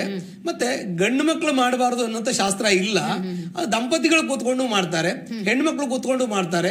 ಈ ಕಲಿಯುಗದಲ್ಲಿ ವ್ರತಗಳಿಗೆ ಒಂದು ವಿಶೇಷ ಸ್ಥಾನಮಾನ ಇದೆ. ಈ ವ್ರತಗಳೆಲ್ಲವೂ ಕೂಡ ಈ ಇದರಿಂದ ಬಂದಿರೋದು, ಯಾವುದು ನಮ್ಮ ಪುರಾಣಗಳಿಂದ ಮೂಲಕ ಬಂದಿರೋದು. ಪೂಜೆಗಳೆಲ್ಲ ಪುರಾಣದಲ್ಲಿ ಬಂದಿರೋದಿಲ್ಲ. ಪೂಜೆ ಮಂತ್ರ ಏನಿದೆ ಅದು ತಂತ್ರಶಾಸ್ತ್ರದಲ್ಲಿ ಬಂದಿರ್ತದೆ, ತಾಂತ್ರಿಕವಾಗಿರ್ತಕ್ಕಂಥ ಪೂಜೆ. ಈ ಪೂಜೆಗಳೆಲ್ಲ ಪುರಾಣದಲ್ಲಿ ಏನು ಕಥೆ ಇದೆ ಆ ಕಥೆಗೆ ಸಂಬಂಧಪಟ್ಟಂತಹ ತಾಂತ್ರಿಕವಾಗಿರ್ತಕ್ಕಂಥ ಪೂಜೆ ತಂತ್ರ ವಿಧಾನದಲ್ಲಿ ಬಂದಿರತಕ್ಕಂಥದ್ದು. ಆ ವೇದದಲ್ಲಿ ಶಾಸ್ತ್ರ ಬಂದಿರೋದಲ್ಲ ಇದು. ಈ ಪುರಾಣದ ಮುಖೇನ ಕಥೆ ಇರೋದು. ಆ ಕಥೆಗೆ ತಂತ್ರದ ಮೂಲಕವಾಗಿ ಆ ಕಥೆಯಿಂದ ನಾವು ವಿಸ್ತಾರವಾಗಿ ಮಾಡಿ ಪೂಜೆಯನ್ನು ಪ್ರಾರಂಭ ಮಾಡೋದು, ತಂತ್ರ ಮೂಲಕ ಮಾಡಿದ್ವಿ. ತಾಂತ್ರಿಕ ವಿಧಿ ಬರ್ತದೆ ಇದರಲ್ಲಿ. ಈಗ ಮಹಿಳೆಯರಿಗೆ ವಿಶೇಷವಾಗಿ ಹೆಣ್ಮಕ್ಳಿಗೆ ಅರಿಶಿನ ಕುಂಕುಮ ಕೊಡೋ ಪದ್ಧತಿ ಯಾಕೆ ಬಂತು, ಹೇಗೆ ಬಂತು, ಮತ್ತೆ ಎಷ್ಟು ಸಂಖ್ಯೆ ಅಂತ ಕೆಲವರು 5, 9 ಈ ತರದ ಕನ್ಫ್ಯೂಷನ್ಸ್ ಇರುತ್ತೆ ನೋಡಿ. ಮುತ್ತೈದೆಯರಿಗೆ ಅರಿಶಿನ ಕುಂಕುಮ ಕೊಡೋದ್ರಿಂದ ಅವರಿಗೆ ಸೌಭಾಗ್ಯ ಪ್ರಾಪ್ತಿ ಆಗ್ತದೆ. ಅಂದ್ರೆ ಅವರ ಆಯುಷ್ಯ ಆರೋಗ್ಯ ಚೆನ್ನಾಗಿರುತ್ತೆ, ಸೌಭಾಗ್ಯ ಪ್ರಾಪ್ತಿ ಆಗ್ತದೆ ಎನ್ನುವಂತಹದ್ದು ಒಂದು. ಅರಿಶಿನ ಕುಂಕುಮ ಮಂಗಲ ದ್ರವ್ಯ ಅಂತ ಹೇಳ್ತೀವಿ. ಮಂಗಲ ಅಂತಂದ್ರೆ ಶುಭ ಕಾರ್ಯಗಳಿಗೆ ಇದನ್ನು ಕೊಡಬೇಕು. ಮದುವೆ ಆದರೂ ಕೊಡ್ತಾರೆ, ವ್ರತ ಬಂದರೂ ಕೊಡ್ತಾರೆ, ಹಬ್ಬ ಹರಿದಿನ ಬಂದರೂ ಕೊಡ್ತಾರೆ. ಇದು ಮಂಗಲಕರವಾಗಿರ್ತಕ್ಕಂಥದ್ದು ಮಂಗಲ ದ್ರವ್ಯ ಅಂತ ಹೇಳ್ತಾರೆ. ಹರಿದ್ರ ಕುಂಕುಮ ಯಾವತ್ತು ಮಂಗಲ ದ್ರವ್ಯ. ಮಂಗಲ ಅಂತಂದ್ರೆ ಶುಭ, ಎಲ್ಲ ಶುಭ ಆಗಲಿ, ಎಲ್ಲ ಒಳ್ಳೇದಾಗ್ಲಿ ಅನ್ನುವಂಥ ಒಂದು ಉದ್ದೇಶ. ಇನ್ನು ಇದನ್ನ ಮಹಿಳೆಯರು ಮಾಡಬಹುದು, ಮಹಿಳೆಯರೇ ಮಾಡಿದ್ರು ಒಳ್ಳೆ ಉತ್ತಮ, ಗಂಡಸರು ಮಾಡಬಾರದು ಅನ್ನೋ ಶಾಸ್ತ್ರ ಇಲ್ಲ. ದಂಪತಿಗಳು ಕೂತ್ಕೊಂಡು ಮಾಡ್ತಾರೆ. ಲಕ್ಷ್ಮಿ ಯಾರಿಗೆ ಬೇಕಾಗಿಲ್ಲ ಹೇಳಿ, ಪ್ರತಿಯೊಬ್ಬರಿಗೂ ಲಕ್ಷ್ಮಿ ಬೇಕು. ಇವತ್ತು ಕಾಂಚನಂ ಕಾರ್ಯಸಿದ್ಧಿ, ನಾವು ಲಕ್ಷ್ಮಿ ರೂಪ ನೋಡಿ, ಹಿರಣ್ಯವರ್ಣಾಂ ಹರಿಣೀಂ ಸುವರ್ಣ ರಜತಸ್ರಜಾಂ ಅಂತ. ಹಿರಣ್ಯವರ್ಣಾಂ ಹರಿಣೀಂ, ಈ ಹಿರಣ್ಯ ಎನ್ನುವಂತಹದ್ದು ಸುವರ್ಣ ರಜತಸ್ರಜಾಂ, ಚಿನ್ನ ಬೆಳ್ಳಿನೇ ಇದರಲ್ಲಿ ಮುಖ್ಯವಾಗಿರ್ತಕ್ಕಂಥದ್ದನ್ನ ಇಟ್ಟು ಪೂಜೆ ಮಾಡಬೇಕು ಅಂತ ಹೇಳ್ತಾರೆ. ಯಾಕೆಂದ್ರೆ ಸುವರ್ಣ ಹಿರಣ್ಯವರ್ಣಾಂ ಹರಿಣಿ. ಹಿರಣ್ಯ ಅಂದ್ರೆ ದುಡ್ಡು ಅಂದ್ರೆ ವ್ಯಾವಹಾರಿಕ ಅರಣ್ಯ, ವ್ಯಾವಹಾರಿಕವಾಗಿ ನಾವು ಖರ್ಚು ಮಾಡತಕ್ಕಂಥ ಹಣಕಾಸು ನಾವು ವ್ಯಾವಹಾರಿಕ ಹಿರಣ್ಯ ಅಂತ ಹೇಳ್ತೀವಿ. ಹಿರಣ್ಯವರ್ಣ, ಆ ಹಿರಣ್ಯ ಹರಿಣ ಸುವರ್ಣದ ಜಲಸೃಜಾಂ, ಅದು ಚಿನ್ನಕ್ಕೆ ಸಮಾನ. ಆಮೇಲೆ ರಜತಸೃಜಾಂ, ರಜತ ಅಂದ್ರೆ ಬೆಳ್ಳಿ, ಅದು ಬೆಳ್ಳಿಗೂ ಕೂಡ ಸಮಾನ. ಇದು ಚಿನ್ನ ಬೆಳ್ಳಿಗೆ ಈಗಿನ ವ್ಯಾವಹಾರಿಕ ಹಿರಣ್ಯ ಸಮಾನ. ಹಾಗಾಗಿ ಅದನ್ನು ನಾವು ಚಿನ್ನ ಬೆಳ್ಳಿ ಹೆಚ್ಚಿಗೆ ಉಪಯೋಗಿಸಬೇಕು, ಇಲ್ಲದೆ ವ್ಯಾವಹಾರಿಕ ಹಿರಣ್ಯವನ್ನು ಕೂಡ ಉಪಯೋಗಿಸಬಹುದು. ಈಗ 5 ಹೆಣ್ಮಕ್ಳು 9 ಹೆಣ್ಮಕ್ಳು ಈಗ ಇಲ್ಲ, ಅದು ಹಾಗಿಲ್ಲ. 5 ಜನ 3 ಜನ 8 ಜನ 9 ಜನ ಲೆಕ್ಕ ಇಲ್ಲ. ಕೆಲವು ಜನರ ಮನಸ್ಥಿತಿ ಇರ್ತದೆ, ಒಬ್ರಿಗೆ ಕೊಡಬಾರ್ದು, ಇಬ್ರಿಗೆ ಕೊಡ್ಬೇಕು, 3 ಜನ ಕೊಡ್ಬೇಕು, 5 ಜನ ಕೊಡಬೇಕು. ಈಗ ಆರ್ತಿ ಬೆಳಗುವಾಗ್ಲೂ 3 ಜನ ಈ ತರದೇನೋ ಪದ್ಧತಿಗಳನ್ನು ಮಾಡ್ಕೊಂಡಿರ್ತಾರೆ. ಒಬ್ಬ ಸಿಂಗಲ್ ಆಗಿ ಯಾವ್ದು ಮಾಡಬಾರ್ದು ಅಂತ ಹೇಳ್ತಾರೆ. ಹಾಗಾಗಿ ಏನಾಗ್ತದೆ, ಒಬ್ಬರೇ ಒಂದು ಪೂಜೆ ಅಂದ್ರೆ ಒಬ್ರು ಮಾಡಬಾರ್ದು ಅಂತ ಇರ್ತದೆ, ಇಬ್ರು ಮಾಡ್ಬೇಕು ಅಂತ ಇರುತ್ತೆ. ನಾವು ಪೂಜೆಗೆ ಬರುವಾಗ ನೀವು ದೇವಸ್ಥಾನಕ್ಕೆ ಇಬ್ರು ಬರ್ರಿ, ಒಬ್ಬರೇ ಬರಬಾರ್ದು, ಫಲತಾಮಸಗಳು ಇಬ್ಬರಿಗೆ ಬರ್ಬೇಕು, ಜೊತೆಗೆ ಯಾರು ಕರ್ಕೊಂಬನ್ನಿ ಅಂತ ಹೇಳ್ತೀವಿ. ಅಂದ್ರೆ ಶುಭದ ಸಂಕೇತ, ಅಂದ್ರೆ ಒಳ್ಳೆಯದರ ಸಂಕೇತ. ಯಾವುದು ಒಂದು ಒಳ್ಳೇದಲ್ಲ, 2 ಒಳ್ಳೆಯದು. ಹೀಗೆ ಒಂದಕ್ಕಿಂತ ಹೆಚ್ಚೆಷ್ಟಾರು ಇರ್ಬೋದು, ಒಬ್ರು ಒಂದು ಮಾಡಬಾರ್ದು ಅಂತ ಹೇಳಿ. ಪೂಜೆ ಮಾಡೋ ಒಬ್ಬರೇ ಮಾಡ್ತಾರೆ, ಅದೇನಿಲ್ಲ. ಅಂದ್ರೆ ಭಾರತೀಯ ಬೆಳಗು 2 ಜನ ಬೆಳಗ್ತಾರೆ, ಅಂದ್ರೆ ಹಾಗೆ ಇರ್ತದೆ. ಅದೇ ಶುಭ ಸಂಕೇತ. ನೀವು ಇನ್ನೊಬ್ಬರು 2 ಜನ ತಗೊಂಡು ಮಾಡಿದಾಗ ಆ ದೇವರು ನಿಮಗೆ ಹೆಚ್ಚಿನ ಅನುಕೂಲವನ್ನು, ಆರೋಗ್ಯವನ್ನು ಕೊಡ್ತಾನೆ. ಈಗ ಸಹಜವಾಗಿ ಪೂಜಾ ಪದ್ಧತಿಗಳು ಅಂದಾಗ ಮನೆ ಕ್ಲೆನ್ಸ್ ಆಗೋದ್ರ ಬಗ್ಗೆ, ಯಾಕೆಂದ್ರೆ ಹೊರಗೆ ಹೋಗ್ತೀವಿ, ಬೇಡದ ವಿಚಾರಗಳನ್ನು ಮಾತಾಡ್ತೀವಿ, ಬೇರೆಯವರ ಸಂಪರ್ಕಗಳಿರುತ್ತೆ, ಇದರ ನಡುವೆ ಮನೆಯಲ್ಲೂ ಕೂಡ ಒಂದು ನೆಗೆಟಿವಿಟಿ ಅನ್ನೋದಿರ್ಬೋದು. ಇಂತಹ ಪೂಜಾ ಕೈಂಕರ್ಯಗಳನ್ನ ಮನೆಯಲ್ಲಿ ಆರಾಧಿಸೋದ್ರಿಂದ, ಮಾಡೋದ್ರಿಂದಾಗಿ ಮನೆಯಲ್ಲಿರುವಂತ ನೆಗೆಟಿವಿಟಿ ಹೋಗೋದ್ರ ಪ್ರಮಾಣ ಎಷ್ಟರ ಮಟ್ಟಿಗೆ ಫಲ ಕೊಡಬಹುದು ಅಂತ? ಸಾಮಾನ್ಯವಾಗಿ ಫಲಗಳು ನೆಗೆಟಿವ್ ಎಷ್ಟಿದೆ ಅನ್ನೋದನ್ನ ಡಿಪೆಂಡ್ ಆಗ್ತದೆ. ಕೆಲವೊಂದು ಸಮಸ್ಯೆಗಳನ್ನ ಪರಿಹಾರ ಮಾಡಕ್ ಆಗೋದಿಲ್ಲ, ಭಗವಂತನೇ ಮಾಡಬೇಕು. ಕೆಲವು ಸಮಸ್ಯೆನ ಪುರುಷ ಪ್ರಯತ್ನದಿಂದ, ಅಂದ್ರೆ ನಮ್ಮ ಪ್ರಯತ್ನದಿಂದ ನಾವು ಸ್ವಲ್ಪ ಸರಿ ಮಾಡಬಹುದು. ಇನ್ನು ಕೆಲವೊಂದಷ್ಟನ್ನು ನಾವು ಮನೆಯಲ್ಲಿ ನಡ್ಕೊಳ್ಳೋ ರೀತಿಯಲ್ಲೂ ಕೂಡ ನೆಗೆಟಿವಿಟಿ ಇರ್ತದೆ. ಹಾಗಾಗಿ ಸಾಮಾನ್ಯವಾಗಿ ಪೂಜಾ ಪುನಸ್ಕಾರ, ಧರ್ಮ ಕರ್ಮದ ಆಚರಣೆ ಇವೆಲ್ಲ ನಾವು ಮಾಡೋದ್ರಿಂದ ಸಾಮಾನ್ಯವಾಗಿ ನಿಮಗೆ ಸರಿ ನಡ್ಕೊಂಡ್ರೆ 100ಕ್ಕೆ 100 ಯಾವುದೇ ನೆಗೆಟಿವ್ ಮನೇಲಿ ಬರೋದಿಲ್ಲ.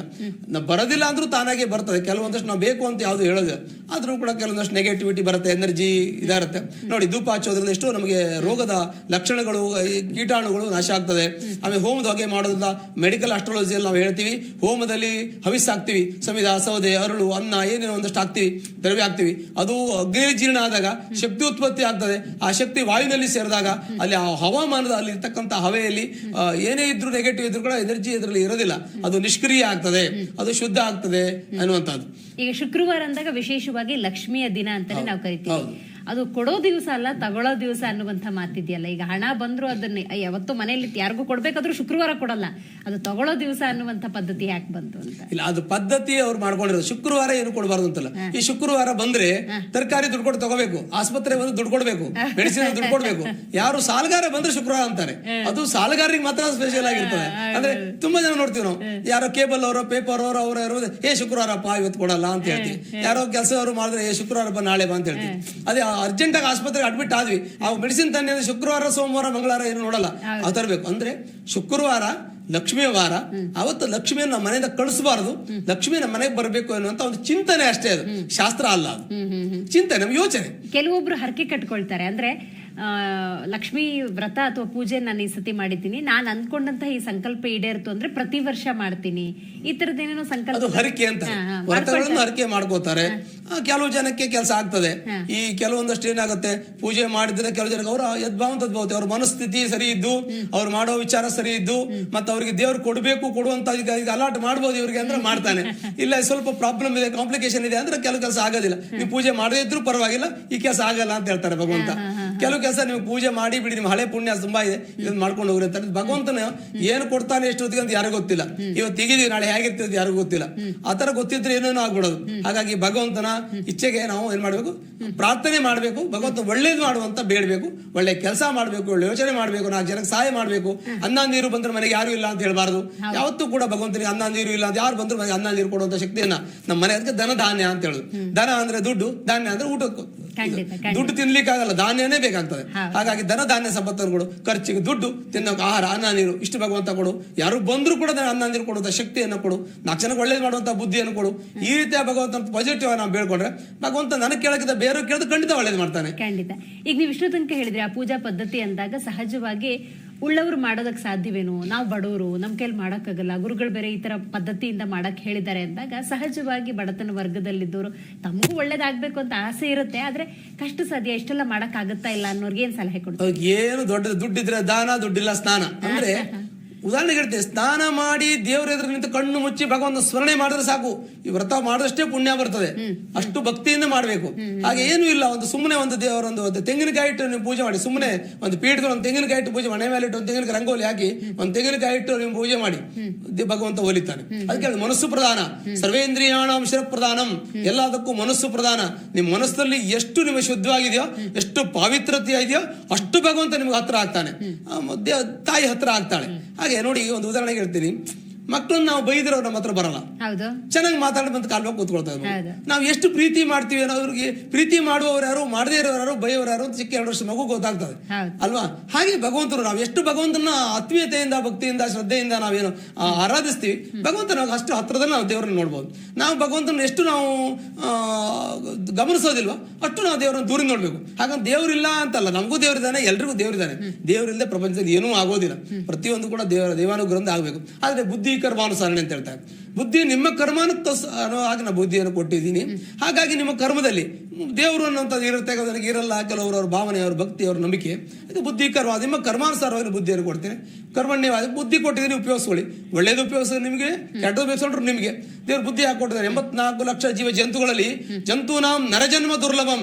84 ಲಕ್ಷ ಜೀವ ಜಂತುಗಳಲ್ಲಿ ಮನುಷ್ಯ ಜನ್ಮವೇ ಯಾಕೆ ದುರ್ಲಭ, ಅದಕ್ಕೆ ಯಾಕೆ ವಿಶೇಷತೆ ಕೊಟ್ಟಿದ್ದಾರೆ ಅಂದ್ರೆ, ಬುದ್ಧಿ ಮನುಷ್ಯನಿಗೆ, ಅವನಿಗೆ ಒಳ್ಳೇದು ಕೆಟ್ಟದ್ದು ಗೊತ್ತಾಗತ್ತೆ. ಎಲ್ಲ ಜೀವಿಗಳು ಮನುಷ್ಯನಿಗೆ ವಿಶೇಷ ಪಾಪ ಪುಣ್ಯವನ್ನು ಸಂಗ್ರಹ ಮಾಡುವಂತ ಶಕ್ತಿ ಆ ಮನುಷ್ಯನಿಗಿದೆ, ಒಳ್ಳೇದು ಕೆಟ್ಟದ್ದು ಚಿಂತನೆ ಮಾಡುವಂತ ಶಕ್ತಿ ಆ ಮನುಷ್ಯನಿಗಿದೆ. ಹಾಗಾಗಿ ಮನುಷ್ಯರಿಗೆ ವಿಶೇಷವಾಗಿ ಬುದ್ಧಿ ಕೊಟ್ಟಿದೀವಿ.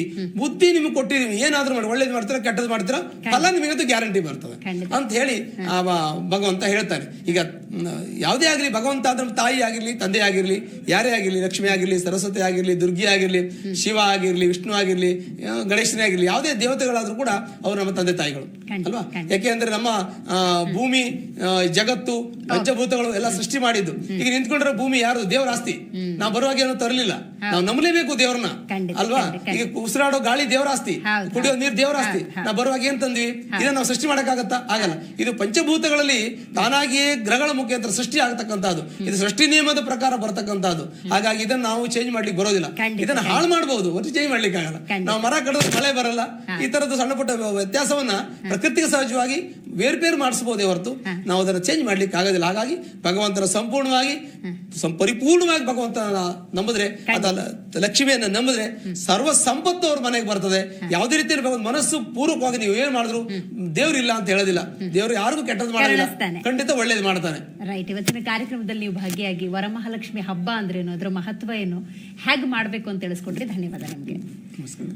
ವರಮಹಾಲಕ್ಷ್ಮಿ ಹಬ್ಬ ಅಂದಾಗ ಸುಖ ಸಮೃದ್ಧಿ ಸಂಕೇತವಾಗಿರುವಂತಹ ತಾಯಿ ಮಹಾಲಕ್ಷ್ಮಿಗೆ ಕೃಪೆಗೆ ನಾವು ಪಾತ್ರ ಆಗ್ಬೇಕು ಅನ್ನೋದಾದ್ರೆ ಪೂಜಾ ವಿಧಿವಿಧಾನಗಳು ಹೇಗಿರುತ್ತೆ ಅನ್ನೋದನ್ನ ನೀವೆಲ್ಲರೂ ಕೂಡ ತಿಳ್ಕೊಂಡಿದ್ದೀರಿ ಅಂತ ಭಾವಿಸ್ತಾ ಇವತ್ತಿನ ಕಾರ್ಯಕ್ರಮವನ್ನ ನಾವು ಮುಗಿಸ್ತಾ ಇದ್ವಿ. ನೋಡ್ತಾ ಇರಿ ಜಿ ಕನ್ನಡ ನ್ಯೂಸ್, ಸತ್ಯವೇ ಸುದ್ದಿಯ ಜೀವಾಳ.